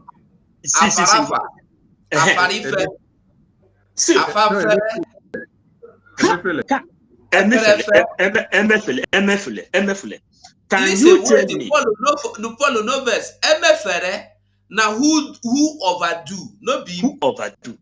Yeah, these people overdo. Listen, can you tell me economical and under educational quote? Is it Buhari supposed to work under Emefle or Emefle supposed to work under Buhari? Is there anybody in Nigeria as put together that is more educated more than Emefle? Are you getting it? So they structure the country that the educated ones have to work under the illiterates. Fulanis and the Hausas, they never go to school. They don't know they are left from their right. The same thing rotating that Easterners has to pass 200 and something pass mark, but in the North they have to get only 10, only 2 marks before they can walk. Yeah, the difference is very, very high. But after all your educational background, you come back and begin to work under the person you know you are 100% better off. Now, Nnamdi Kanu rise up, and then Nnamdi Kanu begin to tell us and begin to teach us things we should know. What this man have said here, that they will never let Africa to grow, is still going back. You will get it back again in things abroad. Go backward. Aburi Accord was to restructure the light. Aburi Accord was to restructure Nigeria. Aburi Accord was for us to have our own infrastructure. Aburi Accord is for us to use our own knowledge to make use of our raw material, which we find in our land, which Lord God Almighty gave to us. That is the Aburi Accord. Gowon agreed on the Aburi Accord. You see it, the plant grew up from the east, and they are removing the fruit from the west. Are you getting it? From the north? They bend the plant, they bend it, the fruit, everything that grew up from our own side, they bended it to the north. That is where they are harvesting everything we have. The same reason they are telling you they don't want that Africa grow up. They want to become poor and poor, keep on begging every now and then. Aburi Accord was to restructure the country, that me and you, we have a better life to live. Gowon agreed under the Aburi Accord in Ghana. As that Aburi Accord was going on, they called Gowon. Look, Ojukwu is very intelligent. Do not agree. They will enslave you. The same thing this man is crying. He said that if Africa rise up, they will enslave Europeans. Europeans they are the owner of iron. According to 247, he asked question, what does Europe produce? They produce iron. Iron is found in Europe. Iron you are using today is found in Europe. They can make use of their iron while we make use of our mineral resources. Let this life be the way it's supposed to be. But we have iron also. Okay, we have iron. We have iron. They have iron. They have their own mineral resources. They are well contented. They are under their own technology. Technology can lead Europe. But if Europe is talking about the climate change and the global warming, we are asking them today, how do you think that global warming and the climate change will hold when you know that Africa is empty? A global warming can never hold when you know that there is a leakage inside the ball. You have to let Africa go. But if you don't want it, our own choice is, they said here that the only thing we can do is to fight. Our own choice now is that since you people have declared war against innocent people, America send weapon to Fulanis under Buhari, and they are using Tokun jet. They gave it to Hope Ozodinma. Hope Ozodinma was using it to kill his own people. Now they said the only choice we have is to fight. There is no other thing, because Igbo adage says, if you want to kill me and I say no, you cannot kill me. Why do you want to kill me? I have right to defend myself. And again, one thing, whether Europe, United Nations, ECOWAS, UAE, and wherever they are, Igbo people are the first people that gave birth to democracy, which the whole world is enjoying today. And inside the democracy which Igbo people created, they came to Igbo land, they adopted the democracy, they came to their own land and established the democracy. But they don't want us to enjoy what we have created, just like mineral resources and the raw materials came from our own land. They don't want us to enjoy our own mineral resources. They also don't want us to enjoy democracy, which we created. We gave birth to democracy that is ruling all over the world. Our own choice is to make sure we defend ourselves. And for now, we say thank you that another person will come. Thank you, Biafrans. Thank you, Mazi Owubiko. Thank you, thank you, thank you. Bamboo back alive. Or you never feel time finish. Unmute yourself, we know they hear you.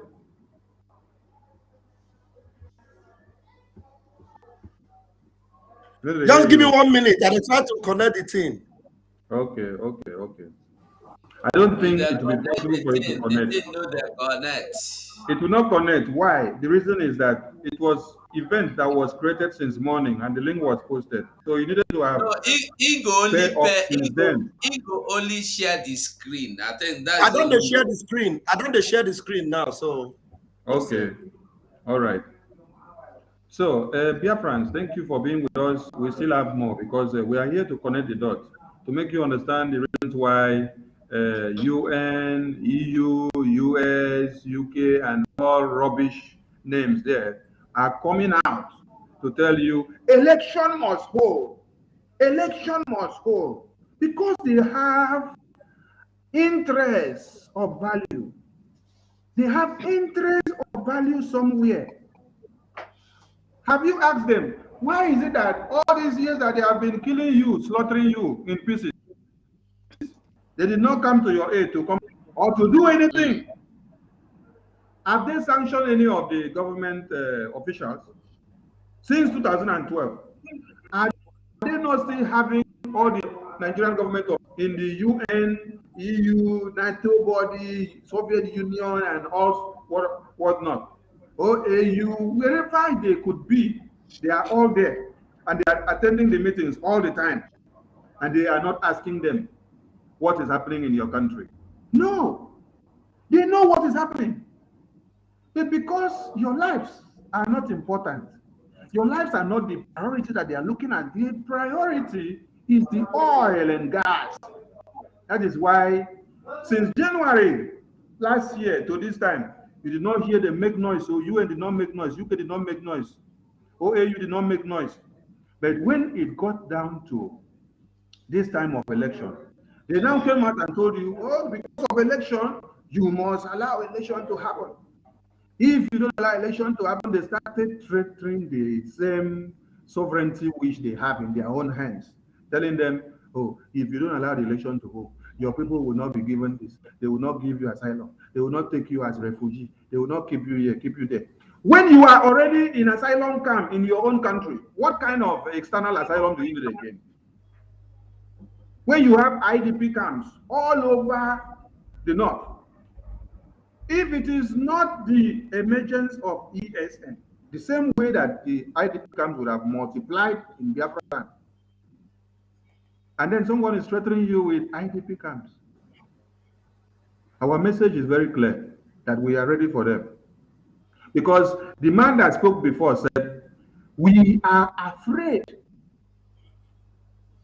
We are afraid that if Africa have their ways, that the Europeans, the Americans, the UK, and all the criminals will be coming to bow down to Africa.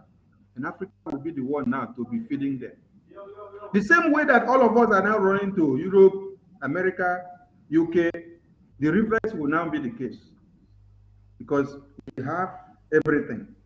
So they now make Obi now, when you heard him say, we must make them to see themselves as the cause of their problems. You now see it, they now use Obi to come and fight against the freedom that you are going to do now, which you have been fighting for how many years? So Obi now will now be coming. As your own brother, you will now be clashing with Obi. Do you understand the point? This is a game plan. But Bible says, woe to you, through which the Son of Man will be delivered into the hands of the enemies. So obedience now, woe to obedience, who has decided to make himself the useless slave dog. I was talking with someone today that came in from UK. He said he just transited in Italy and said, if Nigeria were to work, obedience will be the person I want to be. I said, fine, you make a very good point. And the clause which you put in your statement said, if Nigeria were to work. When you're talking and then you come up with the word if, that means you're talking on probability. You understand that there is a pause somewhere. If. So when there is the if, you understand that there is danger somewhere. So why are you then pondering on obedience when you know that it cannot work? And this is someone that says, the killing in Nigeria is too much. And then it ultimately opens the mouth and says, the solution is to dissolve this country so that everybody's free. I say, thank God that you have been the one to finish the talk. I don't have to talk too much again now. Because if Nigeria were to be a place that values human life, me and you would have wanted to be president. Not be so. But because of the fact that it is not a place to be, he goes into that presidency, he will multiply our dead. You see now, if they are killing one person in your community, by Obi being there, all of you will be cajoling to believing that Obi is our brother, and that as he is there, he's on the watch, he's going to control everything. Many of you will now go back to your houses and then drink palm wine, drink red wine, and then scatter your legs and then sleep. You'll be snoring for the next 3 days. You'll not even come back to the senses that you are in war. And that is how they will pack your dead bodies in bags the next morning. They'll just be going to go and bury you. Just like they are packing people in Southern Kaduna. They pack them with caterpillar. Caterpillar is what they use to pack human beings that were created by Chukwu Okike. When you look at them, you ask questions. Is this a country where they say they value human life? No, they don't value human lives. We are still on the West, though. We still have message to give to Obi and Soludo. Let us bring this one to the screen first. You go and cook your horrible diseases like AIDS, you say it is us? To this day, it remains the official policy of the American government. It has not changed. The thing is that, as far as I'm concerned, since we met you people 500 years ago, look at us. We've given everything. You are still taking. It's true. I mean, where would the whole Western world be without Africa? Our cocoa, our timber, our gold, our diamonds, our platinum, our whatever. Everything you are is us. I am not saying it, it's a fact. And in return for all of this, what have we got? Nothing. Anti-personnel indoctrination against ourselves. If you go and cook your horrible diseases like AIDS, you say it is us. You brought us tuberculosis. We didn't have this big cough until white people came here. In exchange for Africa giving Europe 500 solid years of our people, I mean not Europe, the Western world, of our human beings to work your canes, to dig your gold, to taking gold itself, I mean, you know, fish, peanuts, palm oil, everything. In exchange for that, we have got nothing. Nothing. And you know it. Nothing. And you look upon, you know, white folks look upon us like monkeys. It is true. It's in your literature. Hey, you know, some of your best thinkers have said this about us. Have you heard of all these Germans? Have you heard? Okay. Yes. They said Lord Burton, people like that, they said we don't even have the brain of animals. That's what we've got from people. But don't you think that this is over now? Over where? Is it over? Who said that AIDS came from the green monkey? Is it over? Is it over? Well, if this is your impression, do you think that... it is not over. Bam, bam, bam, I want you here now. Are you set? Because it is not over. Yeah. Why just pause to bring you in? It's because of the madness which we saw some days ago. Because this, our Mwada here said, it is not over. And we agree with her because it is not over. Why is it not over? Because recently, we saw all the presidential aspirants in one Nigeria going to Chatham Colonial House to go and revalidate everything that this Adama just said here. So please connect the dots and explain why these people want election to hold on top of the dead bodies of people that are being massacred every day. And why they even had to go to the Chatham House in the first place. Please ask them the question, why didn't they come to their villages to assemble all of them and have town hall meeting with them, sit down with them and then discuss, ask them their problems and then give them strategies and solutions of how they are going to rule them and what they should do. People would have asked, imagine you going to UK, asking questions and giving answers. Are you going to rule the UK people, please? Thank you very much, my comrades. Thank you so much, Mazi Paul Onwubiko, my own elder brother, Mazi Ugo, Barawa Sonny, I appreciate you. Thank you so much. And fellow Biafrans watching all over the world. These things are so glaring, you know, that is why we must wake up. I wonder if anybody is even still sleeping. Anybody that is still sleeping to these realities, then you don't even deserve to be alive. You know, this is a time for us to take our destiny into our hands, because you can now see it that these people, they don't care. If you like, let every one of you in that continent perish. It doesn't concern them. What they want is for their own pleasure. They just feel that we are a foreplay to them. Here in Italy, where I am, they know what Biafra is. So do you know that they are the ones that even encourage this history that was taken away from our schools? Because here in Italy and in Spain and in some other Western countries around here, when you talk about Biafra to them, you know, I go on evangelism these days, reaching out to them to tell them about Biafra. When you give some of them Biafra, they say, Biafra, what is Biafra? Is it a country? They say the only thing they know about Biafra is Africans that are impoverished, Africans that are hungry, that are, you know, malnourished. But the main history, the main story of Biafra, they don't know. This generation don't know, because that past generation that supported Nigeria never even wanted to open their eyes to know what they contributed, what they supported, the genocide they supported in the most advanced society, because Biafra is supposed to be the most advanced society in the whole world, the most advanced community. Because the level of intelligence they saw in Biafra land, Britain saw it. They said, no way, we'll never allow people to rise up. And they kept supporting Nigeria to see if they can eliminate us. Some of these histories are what Mazi Nnamdi Kanu found out, and he decided to Forolen Tutu.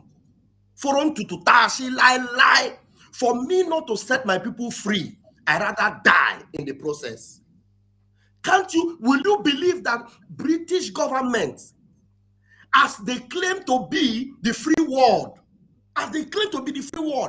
their own citizen, does it not beat your imagination that their own citizen with their passport that did not commit crime in Britain? So as far as Britain is concerned, Mazi Nnamdi Kanu is a very loyal citizen of Britain. Very loyal.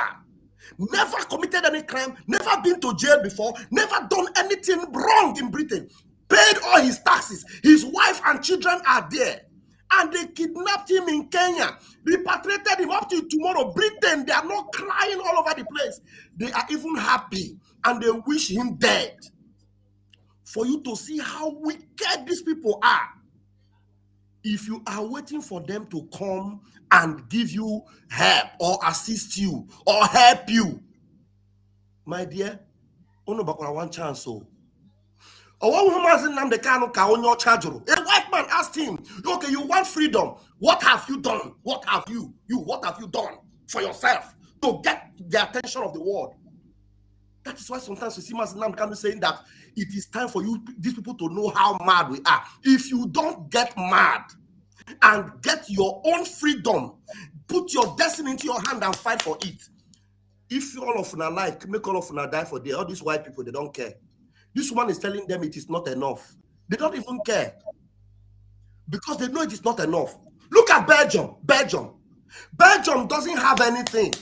If they tell you the history of what Belgium did in Congo, Kinshasa, Congo, Brazzaville, if they tell you the evil, that small country called Belgium, if they tell you the evil they did, you will, if God is not so merciful, Belgium is not supposed to be existing. That if God can destroy Sodom and Gomorrah, I wonder why he allowed Belgium to still be existing as a country. The way they kill people, the way they cut people's hands. Just go on YouTube and see the videos of what they did.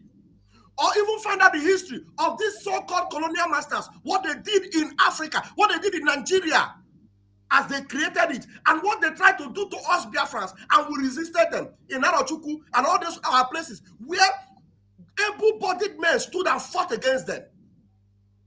Brethren, they don't care about you. So if you love yourself, you have to arise and fight for yourself. That is why this generation of Biafrans are the ones that are ready to make history. And this history, we are going to make it. Whether the devil like it or not, we don't care. Let them call us whatever they want to call us. Call us terrorists. Call us whatever they want to call us. We know who we are. We will not be, our lives will not be defined by the name you call us. God has made us who we are, and that is what we want to take back. The real originality of who we are, and nothing will stop us from doing that. Thank you, fellow Biafrans.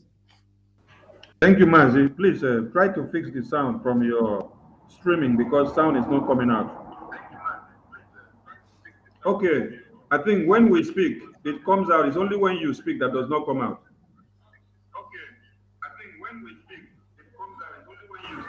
If you try to share the screen from YouTube, it will be able to come out well.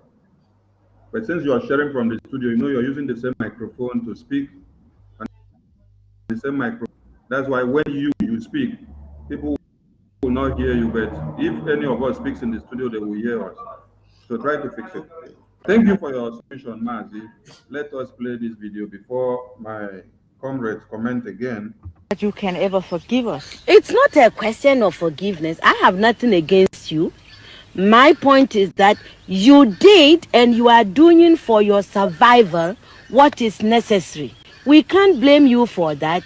The fact that We didn't do enough for our own survival, and we are still not doing enough for our survival. That is not your problem. You know, even Mazugo, Hmm? Adama said, we don't have any issue with them because they asked a question, do you have issue with us? He said, no, we don't have issue with you because you are doing it because you want to survive and you're using our own blood to survive and feed upon it. Please connect it to the oil and gas, which is where they are surviving from to this very day. And why they say election must hold, whether they are killing us or massacring or raping, they say election must hold because of their survival of oil and gas. Fire on Mazi. Well, when you look for into waiting they do, who they play double voice, I beg. Well, when you look at when you look for Somebody is playing double voice. play double voice, I beg. That is Mazirab. Please mute yourself. Mazirab, mute yourself. It's coming from your end. Okay. So when you look with the talk Chatham House, Chatham House, Chatham House, Chatham House. Maybe we'll start with that Chatham House. Why must our leaders go to get endorsed from Chatham House? Why? When you say you are free from them over 60 something years ago, I think it should be 62 years ago now. And if you want to do election, you go, they go draft how you go do the election. If you want to share a portion, if you want a portion, the money where you go borrow for China, they go tell you how you go do it. The lady say, of course, we are not angry with you. The only thing we want is to be free. You must not kill me and ask me not to cry. You will not be raping me continuously. You are raping me. You raped our ancestors. You raped our great ancestors. You kept raping from generation to generation to generation to generation to this present generation of which I am one. And I am crying and telling you, I am tired of being raped. I am tired of being the generation of your victims. You have victimized us enough, and you are telling me I have not seen anything. That is when I will get angry with you. We are not asking you, UN, we are not interested in your asylum or refugees. We are not interested. All we are interested is Biafra. And if you refuse to give us Biafra, your borders, your homes will be invaded by Nigerians. Because what is going to happen will not only happen in Biafra land, it will happen all over Nigeria. Because it will no longer be like during the time of Nigeria civil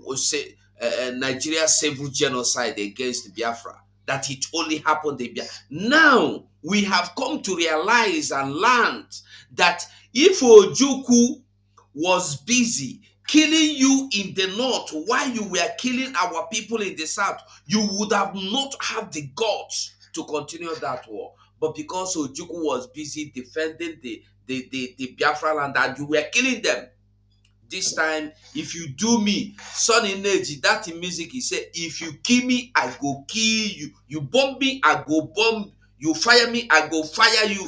Obasanjo favorite song. Now there I stand. We are not angry with anybody. We are not interested in what you did yesterday. We are only interested in what you want to do tomorrow.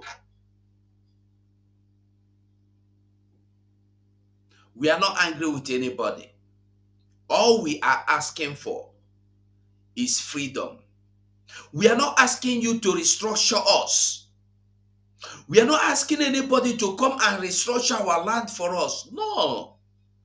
We are tired of seeking for restructuring, which never came. if restructure would have come. Listen, these people are so wicked. If they were not wicked, the oil they were stealing is there. They would have continued stealing the oil. Why were they against the restructuring from the Aburi Accord? The agreement was restructuring. It was not for Biafra to go. There was nothing like Biafra in that agreement. It was only restructuring. And Britain said no. But we are not angry. We are saying we are not even asking you for restructuring anymore. We want to be free. We want out. If in a secret society, we don't try. Somebody went in secret society for 62 years. He don't owe this side now. We want out. If in a marriage, 62 years of marriage, in pains, sorrow, victimizing us on daily basis, we are tired. We want As you out. go, not talk again. This is how your face don't change. So, you know, on the vex now, follow them. Thank you very much. Everybody that God has created has a sense of survival, you know, and until if we don't develop it, we can't blame white people. You came here because you needed these things. You took gunpowder from the Chinese. You needed them to shoot people. Do you consider aid as a new form of colonization? Of course. Why? That's why. You know, my people, the Akans, we have a proverb. It says that good morning, thank you is never enough to sort anybody's food forever. You cannot build your life on thank you, morning, thank you, English, thank you, God. Which is what aid makes, you know, we are always receiving. Nobody, look, and I don't care who hears, nobody anywhere in this world is going to send you their best of anything. Thank you. Receive white envelope, receive brown envelope. Like when your leaders don't go to UK now, they see the answer, thank you. Everything that Adama is saying here, nothing is different from what is happening. That is why we just use her for this case study to nail the West today. Now, for how long do they think that when they go and kneel down for the West, that they can come back to do best for them? When the oil that they take out from them, it is beneficial to them. Mind you, that oil where they carry go there. Okay, let me not go very deep. Now you will come analyze them. When they carry oil go refine, the oil where they refine, if they carry 10 barrels come out, when they go come back, no be 10 barrels they will carry come back. Now the place where they carry the oil go refine, I hope that place people will get job, Abi. Okay, that place where those people will get job, I hope the economy of those people go increase, Abi. Okay, the leftover or the waste product of that oil that has been refined, I hope they go use and take produce another thing. Mazi, please shut out the table so that people will understand the reasons why the West, UN, UK, US are coming to tell you, you should not stop election, that you should continue in jeopardy, you should continue in this contraption that they are killing you and raping you every day. That is why we say no elections in Biafra land. Mazi, you have the mic. Fire on, please. Please, I can beg you for something. Return that video just a little. She said something there. Just a little. Yeah. It says that good morning, thank you is never enough to salt anybody's food forever. You cannot build your life on thank you, morning, thank you, English, thank you, God. You know, which is what. Do you know why I say you should turn it a little? If you go, Biafrans, please pay your attention. Mazen Namdekan said, when you come with your pen and the paper. As we are here with our pen and the paper. That is what he taught us, and we've been practicing it. He also asked us to go back to school. Then we can be able to know our right and how to ask questions. Go and study the UNICEF, why they created UNICEF.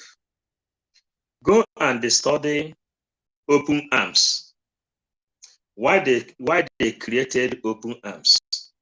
Go and study Red Cross and why they created Red Cross. Go and study Caritas. Then you will understand why they created Caritas. Thank you, good morning, thank you, good morning, thank you. Anytime they give you, you say thank you. But what they are giving to you is something that comes from your own land. They came inside your own house, inside your mama kitchen. They carry your mama soup. They carry your papa fufu. They carry and go outside. Children remain hungry. Then they begin to eat. The one that left, after they have eaten and they got belly food, then your children are dying out of hunger. Then your father and your mother will say, yo, you see, you are eating this food is my own. Now you see my children are dying. They will say, tell your mama and your papa, kneel down here and demonstrate to us that you will forgive us, just like what they ask here.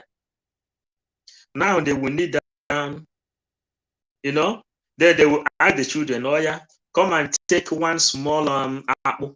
They will soak it in the soup. They will give them, they will say, hey, mama, I've eaten enough. Thank you for today. The mother will then end up and say, thank you, white man. Thank you, Europeans. Thank you, Red Cross. Thank you, Open Arms. What is Open Arms? And when was Open Arms created? And why is Open Arms created? They came to our land. They say you can never allow Africa to have peace. They should fight. They should kill themselves. The other view, which if we have time, we bring it out. They say the only thing they can do is to give them more arms. The war is going on.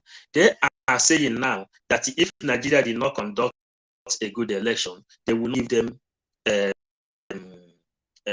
asylum. What is asylum? You give them gun and bullets to fight themselves. People will run through Sahara Desert, cross Morocco, past Mediterranean Sea, past Libya. We are in Libya today. There is automatic slave trade.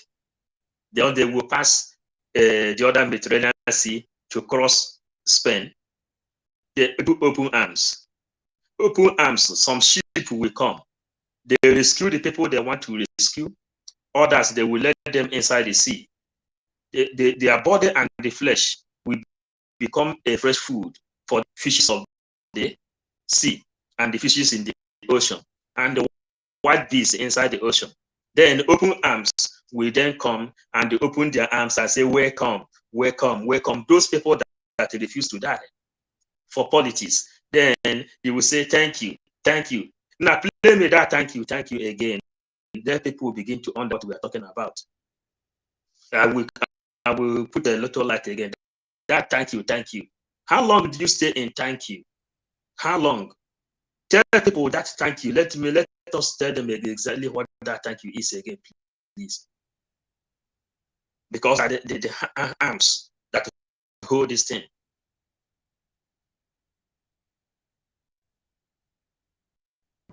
As I play, thank you again. Thank you again. Let our people want to say this thank you. People, especially our people who it is says watching. That good morning, thank you is never enough to salt anybody's food forever. You cannot build your life on thank you, morning, thank you, English, thank you, God. You know, which is what aid makes. You know, we are always receiving. Nobody, look, and I don't care who hears. Nobody is going to. You see, later, Bob Marley said, "Blessed is Lucky Dube, blessed is the hand that giveth, than they have taken." Is it?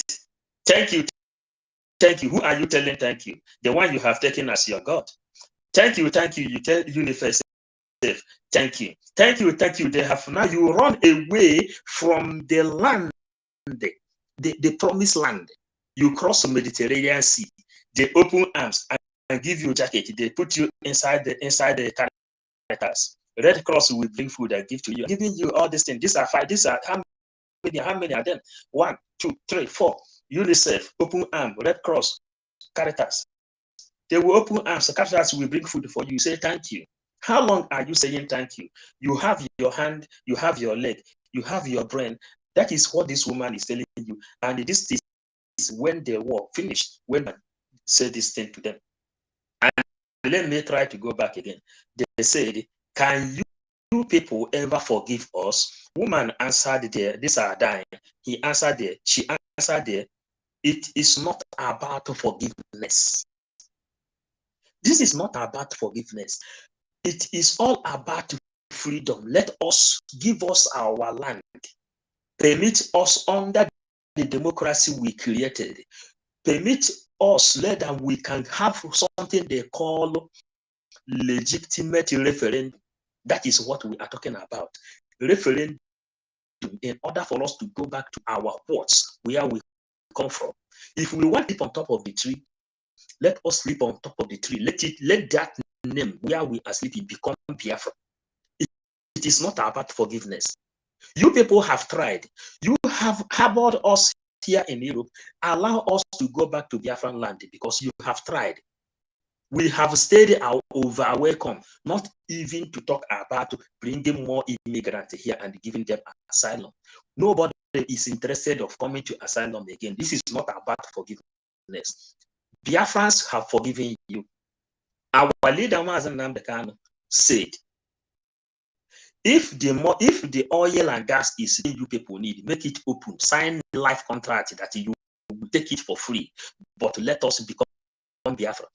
Mazen Simon Ekpa said, Biafra is a place where we have to depend on power. We are dependent on oil and gas. You people can sign contract and take this oil and gas. Let us be, because we have right to live. The right to live is what we are talking about. But it's not about forgiving you or not forgiving you. You have beaten us enough that we have to ask for right to survive in order for us to go back to where we come from in peace.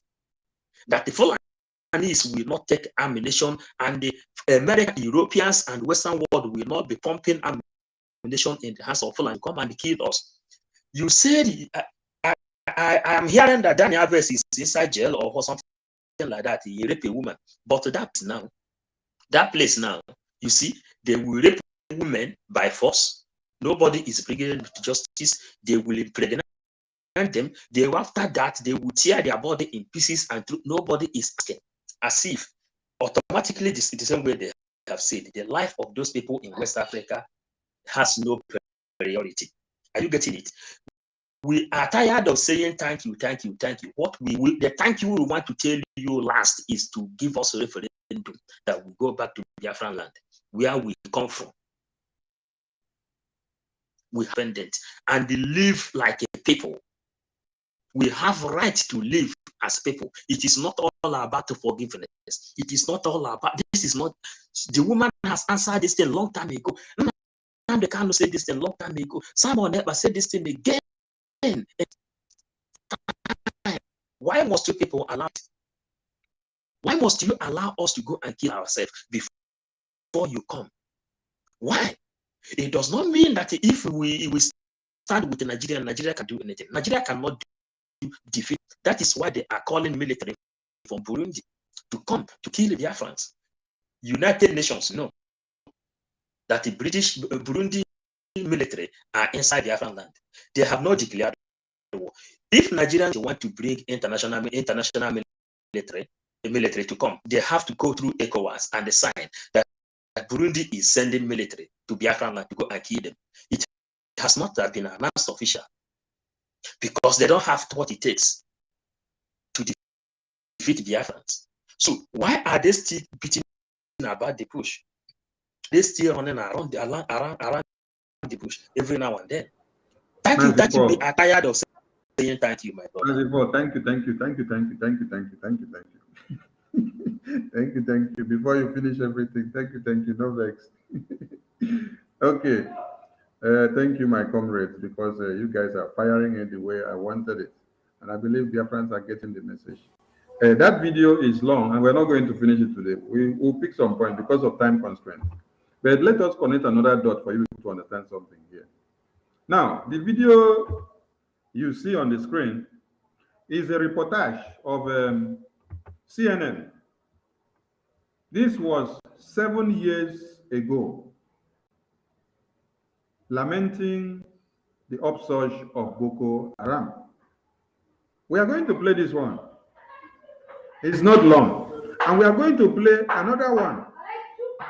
So, for you to understand that international community understand everything that is happening in Nigeria since 12 years ago, the massacre, the pillage, the destruction of lives and properties, the kidnapping and everything. But what do? They turn blind eyes on everything. Only when they want to come and revalidate the slavery, the contraption of one Nigeria, when it is that time, hear them. And it is the question that you should ask yourself, why do politicians only come to speak to you when it is time of elections? We are also going to play Soludo's video here, and we will connect a point for you to ask yourself, why is Soludo asking for the release of Mazi Nnamdi Kanu now, that is on the eve of the elections? Why didn't he ask for the release of Mazi Nnamdi Kanu all this while that we have been shouting? You see?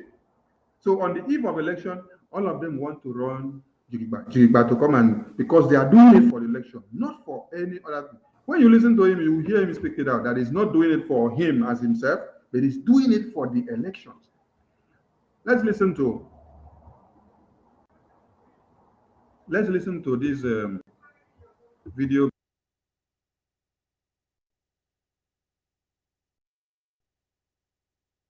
The Army today repelled an attack by Boko Haram in Borno, killing some 40 of those militants. That's according to witnesses. This is a very rare victory against the terrorists. It happened in the same area from which hundreds of schools were abducted last year. Remember, hashtag bring back our girls? They're still gone. Boko Haram's attacks in Nigeria are becoming more intense. They are ruthless. They are indiscriminate. And officials are concerned they're not so much about tactics anymore. They think Boko Haram kills because it can. Joining me is Ricardo René Leramont, professor and author. Professor Leramont, what is Boko Haram's endgame here? Because it seemed as though it was Sharia law, it was a rejection of Western values and Western education, but it seems as though this whole tactic has intensified in killing for killing. Well, it's a situation analogous to what we find with ISIS in Iraq, in the sense that essentially northern Nigeria is being sectioned off from Nigeria itself. So whereas now there isn't an Iraq as we knew it, or we do not have a Nigeria as we knew it, they are essentially establishing their own sovereignty over the northeastern part of the country, and the government isn't doing very much about it. The government's not doing very much about it at all, quite frankly. I mean, this able to repel or kill 40 militants today, a very rare victory. I mean, the president who is running for re-election didn't even mention the killing of 2,000 people in his country by Boko Haram just a week ago in the last. Will there be more of a response from the international community? Will there be more of a response from the Nigerian army? Well, the question you have to ask yourself is, Why has the president not addressed the question in the North? And it's really a situation that emerges from Nigeria's original transition to democracy. There's a logic to what he's doing. The civilian president does not want to empower the military because he fears that if he were to give them the resources that they were required, they would threaten the civilian government itself. So it's really quite logical why he's not supporting the government. And in this context, the army does not have the resources with which to confront Boko Haram. So it isn't a question of whether he doesn't want to do it. There is a logic behind why he is not supporting the military. Yet the rest of us look at this and say, girls gone missing, sold into marriage, killed. Some, we're told, witnesses saying young girls as young as 10 being used as suicide bombers, boys being murdered. What is the West supposed to do? We have seen genocide in Africa before where the West didn't do enough about it and really regretted it later on. Should the international community be doing something? We need to be witnesses for the right stances to be taken in Nigeria.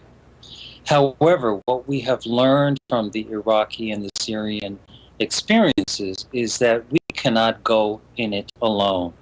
We first have to understand the logic of the civilian president, and then try to reorient his thinking so that he becomes the president of the entire country rather than president that is entirely preoccupied with the center and the south of the country.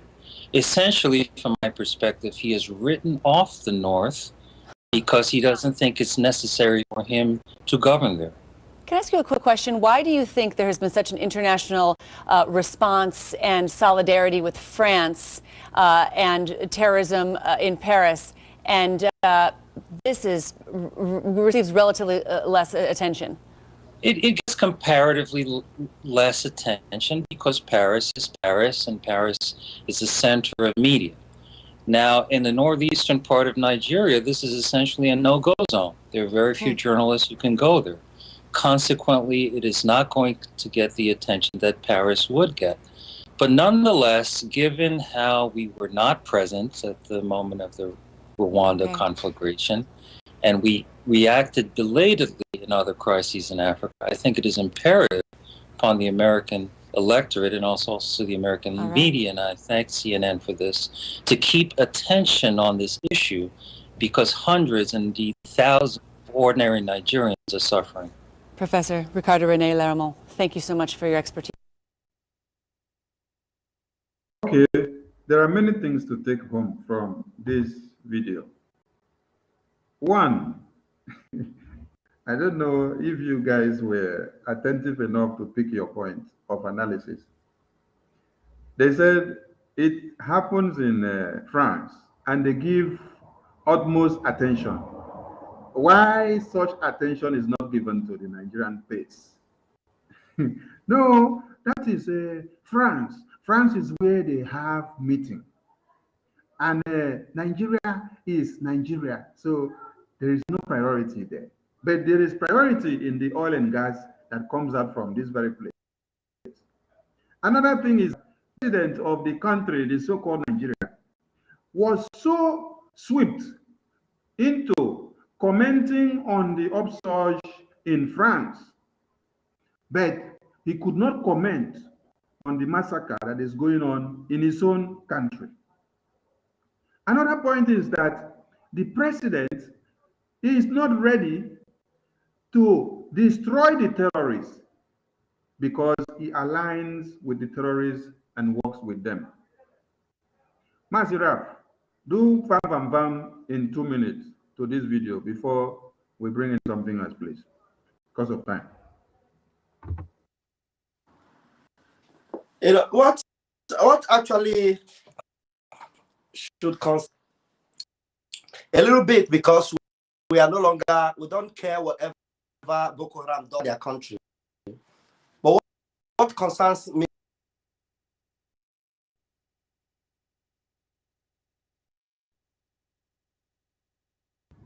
Hey, you're hanging, oh, your network is hanging, oh.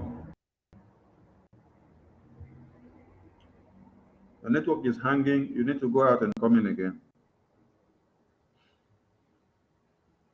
Mazirab, you need to go out and come in. The network don't hang you for one side. As you go, please grab the mic. In 2 minutes, please. Well, like I said before, I go talk am again. Terrorists no be new thing. Now we dem make am look like say na new thing. Who be terrorists, by the way? Before they born people like my father, I hear the story of how they have been killing our people in the north. Using knife to, if they see you see, they are targeting men, no be women. Imagine to the point that when these wicked people, northern warriors, see a woman will get belly, they go use knife, tear him belly into two. Shake waiting there inside that belly, whether na male picking or been a women picking. If na male picking, kick me back they go still cut them into pieces. I go on, Ralph. I don't know what happened. Kick me out, kick me back in this network. Now your network. So please let us take note that they are Boko Haram journalism. All these Western journalists, you should report the government are the ones planning all these things, and you cannot see it for yourself. Prepare Boko Haram. They were not killing them, but now they are fighting and looking for how to kill and eliminate our security network that is actually to send you their best of anything. Me, I don't understand what is happening anymore. I don't even know whether I'm still coming out. Yes, we can hear you. We can hear you. No, I'm sorry. not seeing myself. I just see another something on the screen. Okay. So, man, sorry that I rest my mic here. Let somebody else continue because the thing is just upside down. Thank you.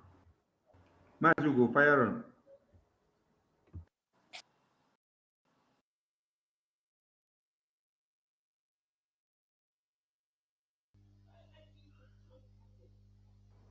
As you go, you mute yourself also. I can hear you. Okay, fire on. Okay, Rafu see the hang. You know if you do van today, to van spirit is come out. Where is they? We rebuke anything we go hold that van power. We release that power that is holding you. Must be free. Anything we go do, van spirit come out and chap. Well, like I've been they tell us before, we must know say these people, the Westerners, they know say terrorists they kill. And if you listen to that Simon's explanation yesterday, that people in the Zoom meeting said, is it that Americans and the Britons don't even know? Or is it that they are making mistake, leaving vital informations in the hands of terrorists? Because at a time, it go boomerang. And when the thing boomerang, hey, I don't know as it go be. This terrorists we are talking about is there every day. If somebody, I don't know how to explain them again. In short, the terrorist is all the Funanis are terrorists. All the Northerners are terrorists because once Gumi have come out openly to tell the world that the terrorists are their warriors, and none of them, both presidential candidate to both non-presidential candidate to both minister, both non-minister, nobody has cautioned Gumi. Nobody, just pretend sake, say Gumi should not say this kind of thing. We disagree. Even if they agree, just pretend, say na lie. They did not. and you want me to be telling you, teaching you. Everybody needs to know that these people are terrorists. Gumi is their grandfather, chief sponsor of terrorists. Gumi. Manipulating people. That is why you see him endorse Obi. So tomorrow, if Obi become president, but which he will never be, he will be sponsoring the terrorists because that is the agreement. All of them in power. You see the one where happened to MFR? Buhari is their grandfather. Sorry, they will.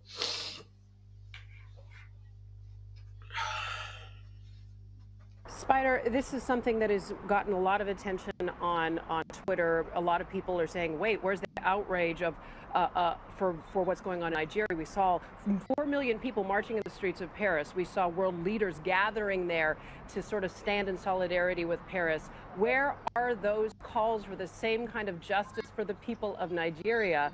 Help us understand the difference here and maybe why we're not hearing the same level of outrage. Or is there a reason? Yeah, good morning, Michaela. Yeah, the issue is, you know, the stark difference, isn't it? World leaders, very prominent, linking arms, walking the Champs-Élysées, complete solidarity against this outrage against what happened in Paris, vis-a-vis what we see in Nigeria, which is truly not, it should not be surprising. Look, what's happening in Nigeria is barbarous. It's horrible. I mean, it's complete madness. Yet it's not a priority. The United States unilaterally could do almost anything it needs to do to root out Boko Haram. It would be a long-term effort, but it could be done. And the United States has the capability. All the elements of power, we have those. So why not? Complete, it's not a priority. That's the problem. We are committed elsewhere in the world. Black West Africa is not a priority. Very stark, hard to say, but that's the case right now. It's a regional issue. Oh my God! This one chocolates me. This one chocolates me. Bam, bam, bam. I beg, try your microphone again. Use your thunderous voice to see why our lives are not priority, but our oil and gas is priority for them to come and take. And when election comes like this, they are doing like ants where one good chum enter hole where they don't prepare for it. I bet me, Sonny, this man where they talk, who he be to America? Is it just a newscaster? It wouldn't be just a newscaster. He must be one of the people speaking in the parliament. This video yes, is he must be maybe a senator. He must be someone from the Congress. This video is 7 years ago. Why we are connecting the dots for people to understand that one Nigeria has been doing this thing for long, and the international community are aware. UN are aware, US are aware, UK are aware, EU are aware, OAU are aware, NATO are aware, the Soviet Union are aware, UNICEF are aware, United Nations are aware, International Criminal Court, and they have done their own report and they have it. IPOB under Mazi Nnamdi Kanu have submitted numerous petitions with evidences to these people for them to see what is happening in Biafra land and in Nigeria at large. But they turn blind eyes. Just like he said, it's not a priority because they are Black African race, they are not a priority. You see, but the oil and gas inside this place is priority. Fam, fam, fam. I beg, fam this man, fam this man, fam this man. There is there's a video I just sent to you on WhatsApp now.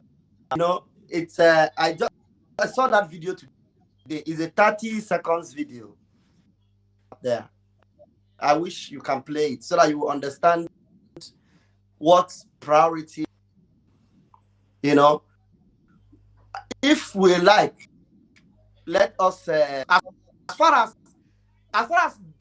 the Fulani is, because Fulani is in power, giving them access to the oil that belongs to Biafra, then whatever they like, let them do. It's not a priority. As far as a few of the caliphate leaders, and then the oil wells, it is not a priority. If the common men die, if they like, they know where Boko Haram is now. one of the American is the American tourist? Is it stronghold there that America went to rescue their own citizen? So it's not a priority for them. That is why we should do our own priority. We must make our, because if you are waiting for these white folks to make your issue their priority, they don't care about you. It's not their priority. They will focus on other things. That is why the exposition of Master Simon top notch, where you see them already warning you and telling you that if you not fight war, if you not fight war, there is no asylum for you, no refugee for you. Nobody. You see that? So this is a very issue that we must be ready to fight for ourselves, for himself, because your country, your land belongs to you. Biafra land belongs to you, to secure your own land. That is why, if they like, let them call you. You don't have to bother yourself, because they know that what that thing they are. So they're just calling a dog a bad name to be able to hang the dog, but never be able to hang us. Nobody can hang us. No. Thank you very much. It's like our dragon has come live. Thank you. If we were to see Boko Haram appear in some other region of the world, white Africa, which is North Africa, or in the Mideast in some way, we would be alarmed. But it's a regional issue. It recruits regionally. There's a limitless supply of radicals in that part of the world that are willing to do these incredibly barbarous acts. But if we can contain it, if it can be contained, if it can self-contain, in other words, it doesn't have an ability to metastasize or expand elsewhere, frankly, sadly, we're okay with it. But see, that's where the issue is, because this one town, or this one city of Baga, is right along the border with Chad. And Nick, I want to bring you back in. There is a real concern. President Goodluck Jonathan sent his sympathies to Paris, yet he said nary a word about what happened in that border town, where there was a slaughter of some reports saying 2,000 people. This is radical terrorism, seemingly unfettered. Mazugo, please. They said Goodluck Jonathan overlooked the massacre that happened in Nigeria and did not comment. And then he went to comment on the one of France. Is anything different from Peter Obi now that is canvassing for president, and massacre is ongoing in his own village, and he's not even commenting anything, and then he's going to Kaduna to even go.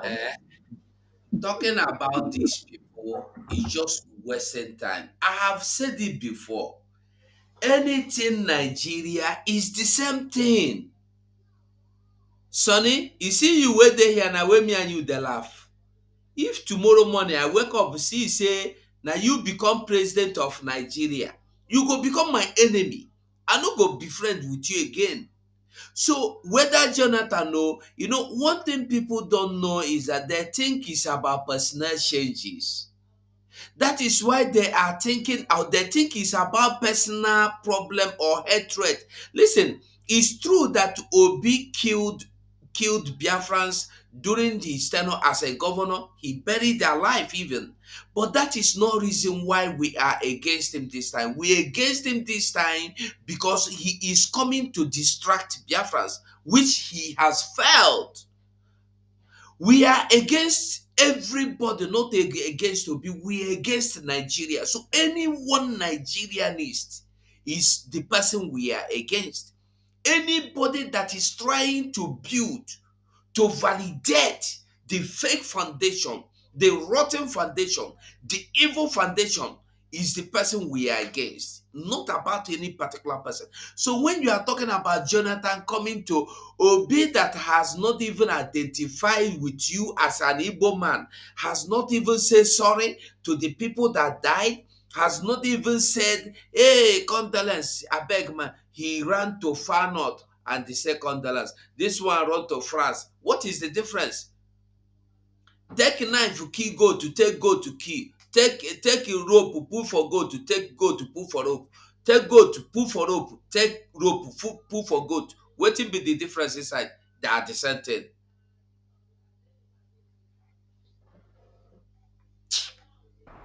I beg you. Unfettered and metastasizing for that reason. We've heard that from the Archbishop of Jos here, an influential figure, saying exactly that. Look, here you have Boko Haram in Nigeria. They've just struck across the border in Cameroon. They've got the freedom of access into Chad, across to Niger to the north.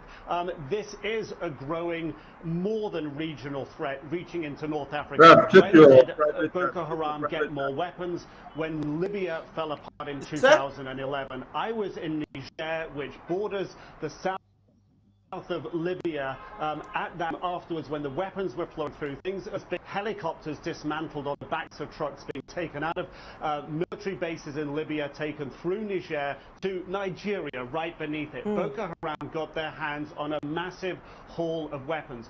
Boko Haram is growing at the moment, and right now Niger, Nigeria, Chad and Cameroon, but it's connected through Niger to Mali. Al-Qaeda is in Mali. It's connected through Niger to Libya, where it got the weapons from. But the weapons go south, the people, the ideology goes north.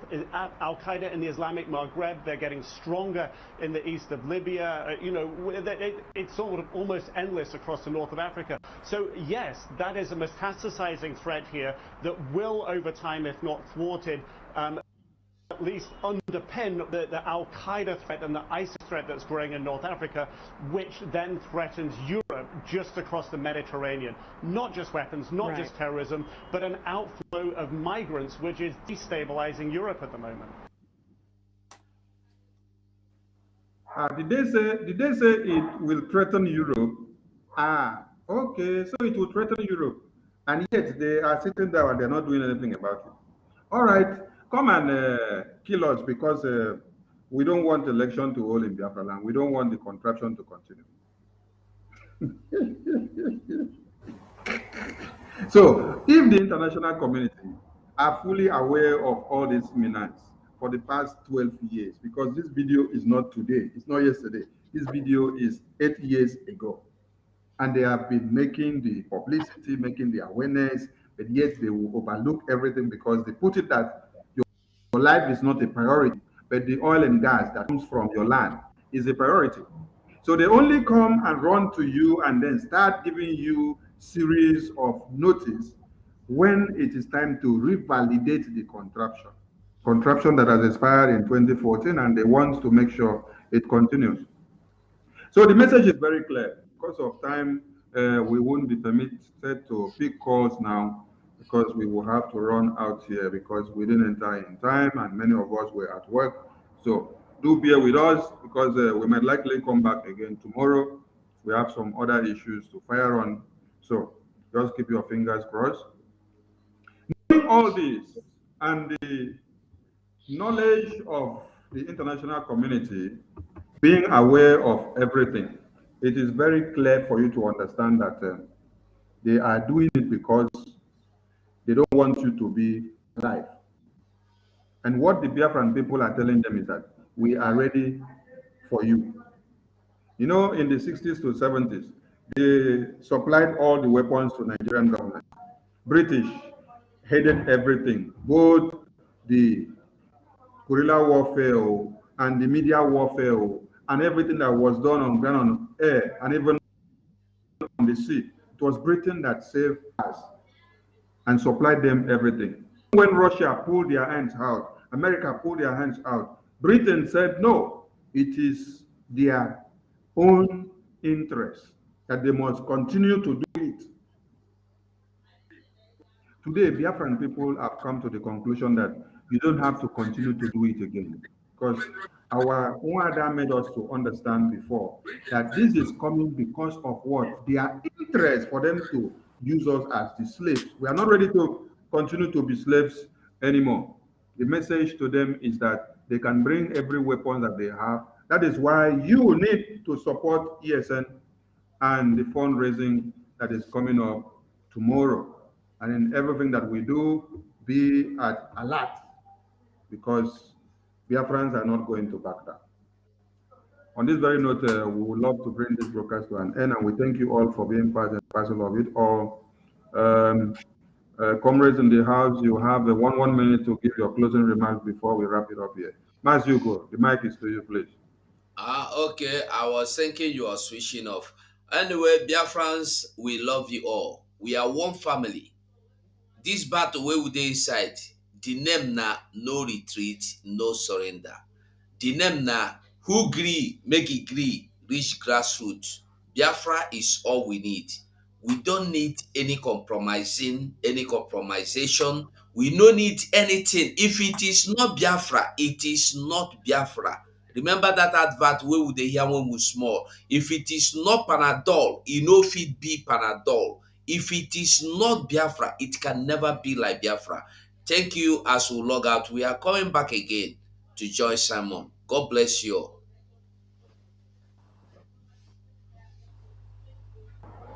Mazio Wubiko, you have your time, please. Yeah, Biafrans, thank you so much. Thank you so much. We call on you to build up your morale. Nothing like Biafra. Nothing like whatever you are doing again like Biafra. Biafra is the only solution to all our problems. You have seen it, they said that our life is not a priority. And for this reason, we have to let them know that our life matters as well. Again, what will help us to ride on this journey is to support ESN, support any way you can, and make sure you are online. We are not marching back. There's nothing like Nigeria in our life again. All we need now is Biafra. And Biafra is Biafra. Biafra and Biafra. Thank you, my comrades, as we return and join Simon for the broadcast of today. Thank you. Thank you, fellow Biafranites. Pastor Van Van Van, I'm signing out from the joint broadcast tonight. May God bless you people, and I love the way my elder brother is smiling over there. Let us go and join the dragon and do the water game to the enemies. Gotta go.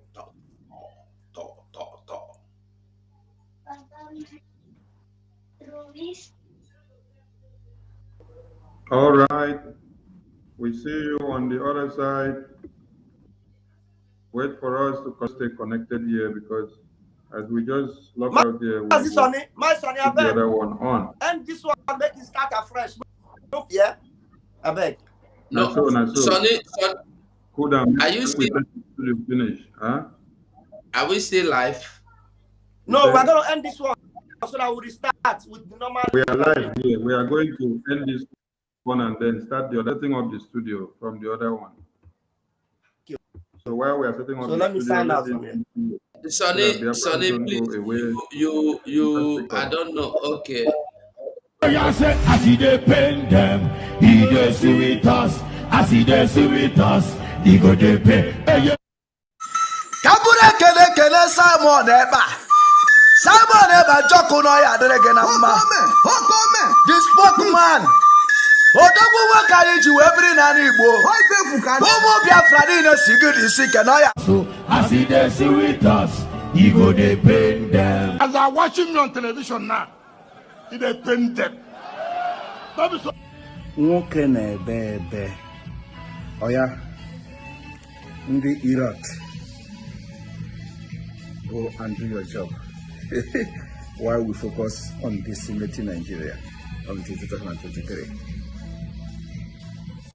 So, if somebody who is trading your life just to gain relevance in the media space, because everything he tells you is a lie. Everything you see he tells you is a lie. Whenever he is able to convince 2 criminals or 3 criminals in Biafra land, he will come to the media and start shouting, making noise. He will come to the media, start shouting, making noise.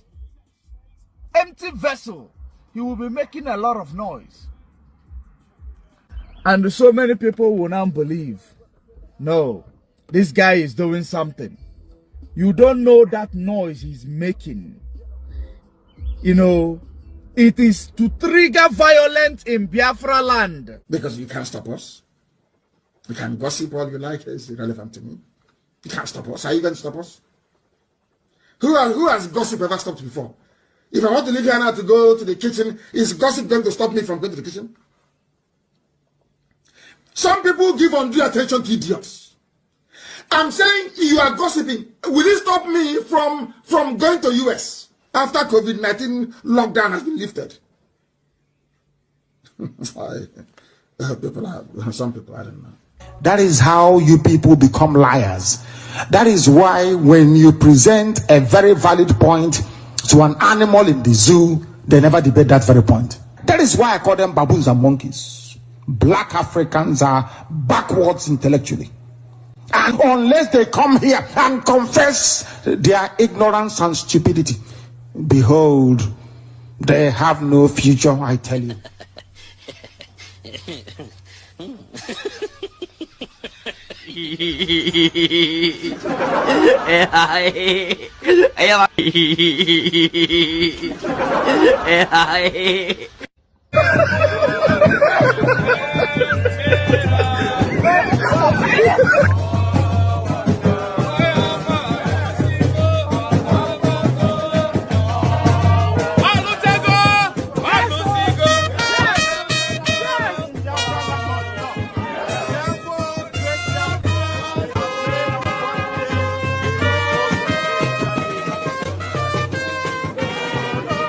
You don't want to die.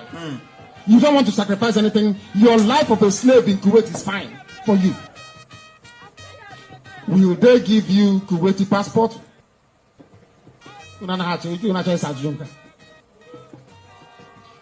they give Kuwaiti passport to your children? Will they allow you to buy a house in Kuwait? Can your children be Kuwaiti prime minister? Then what on earth are you doing here? That means you're a slave. No,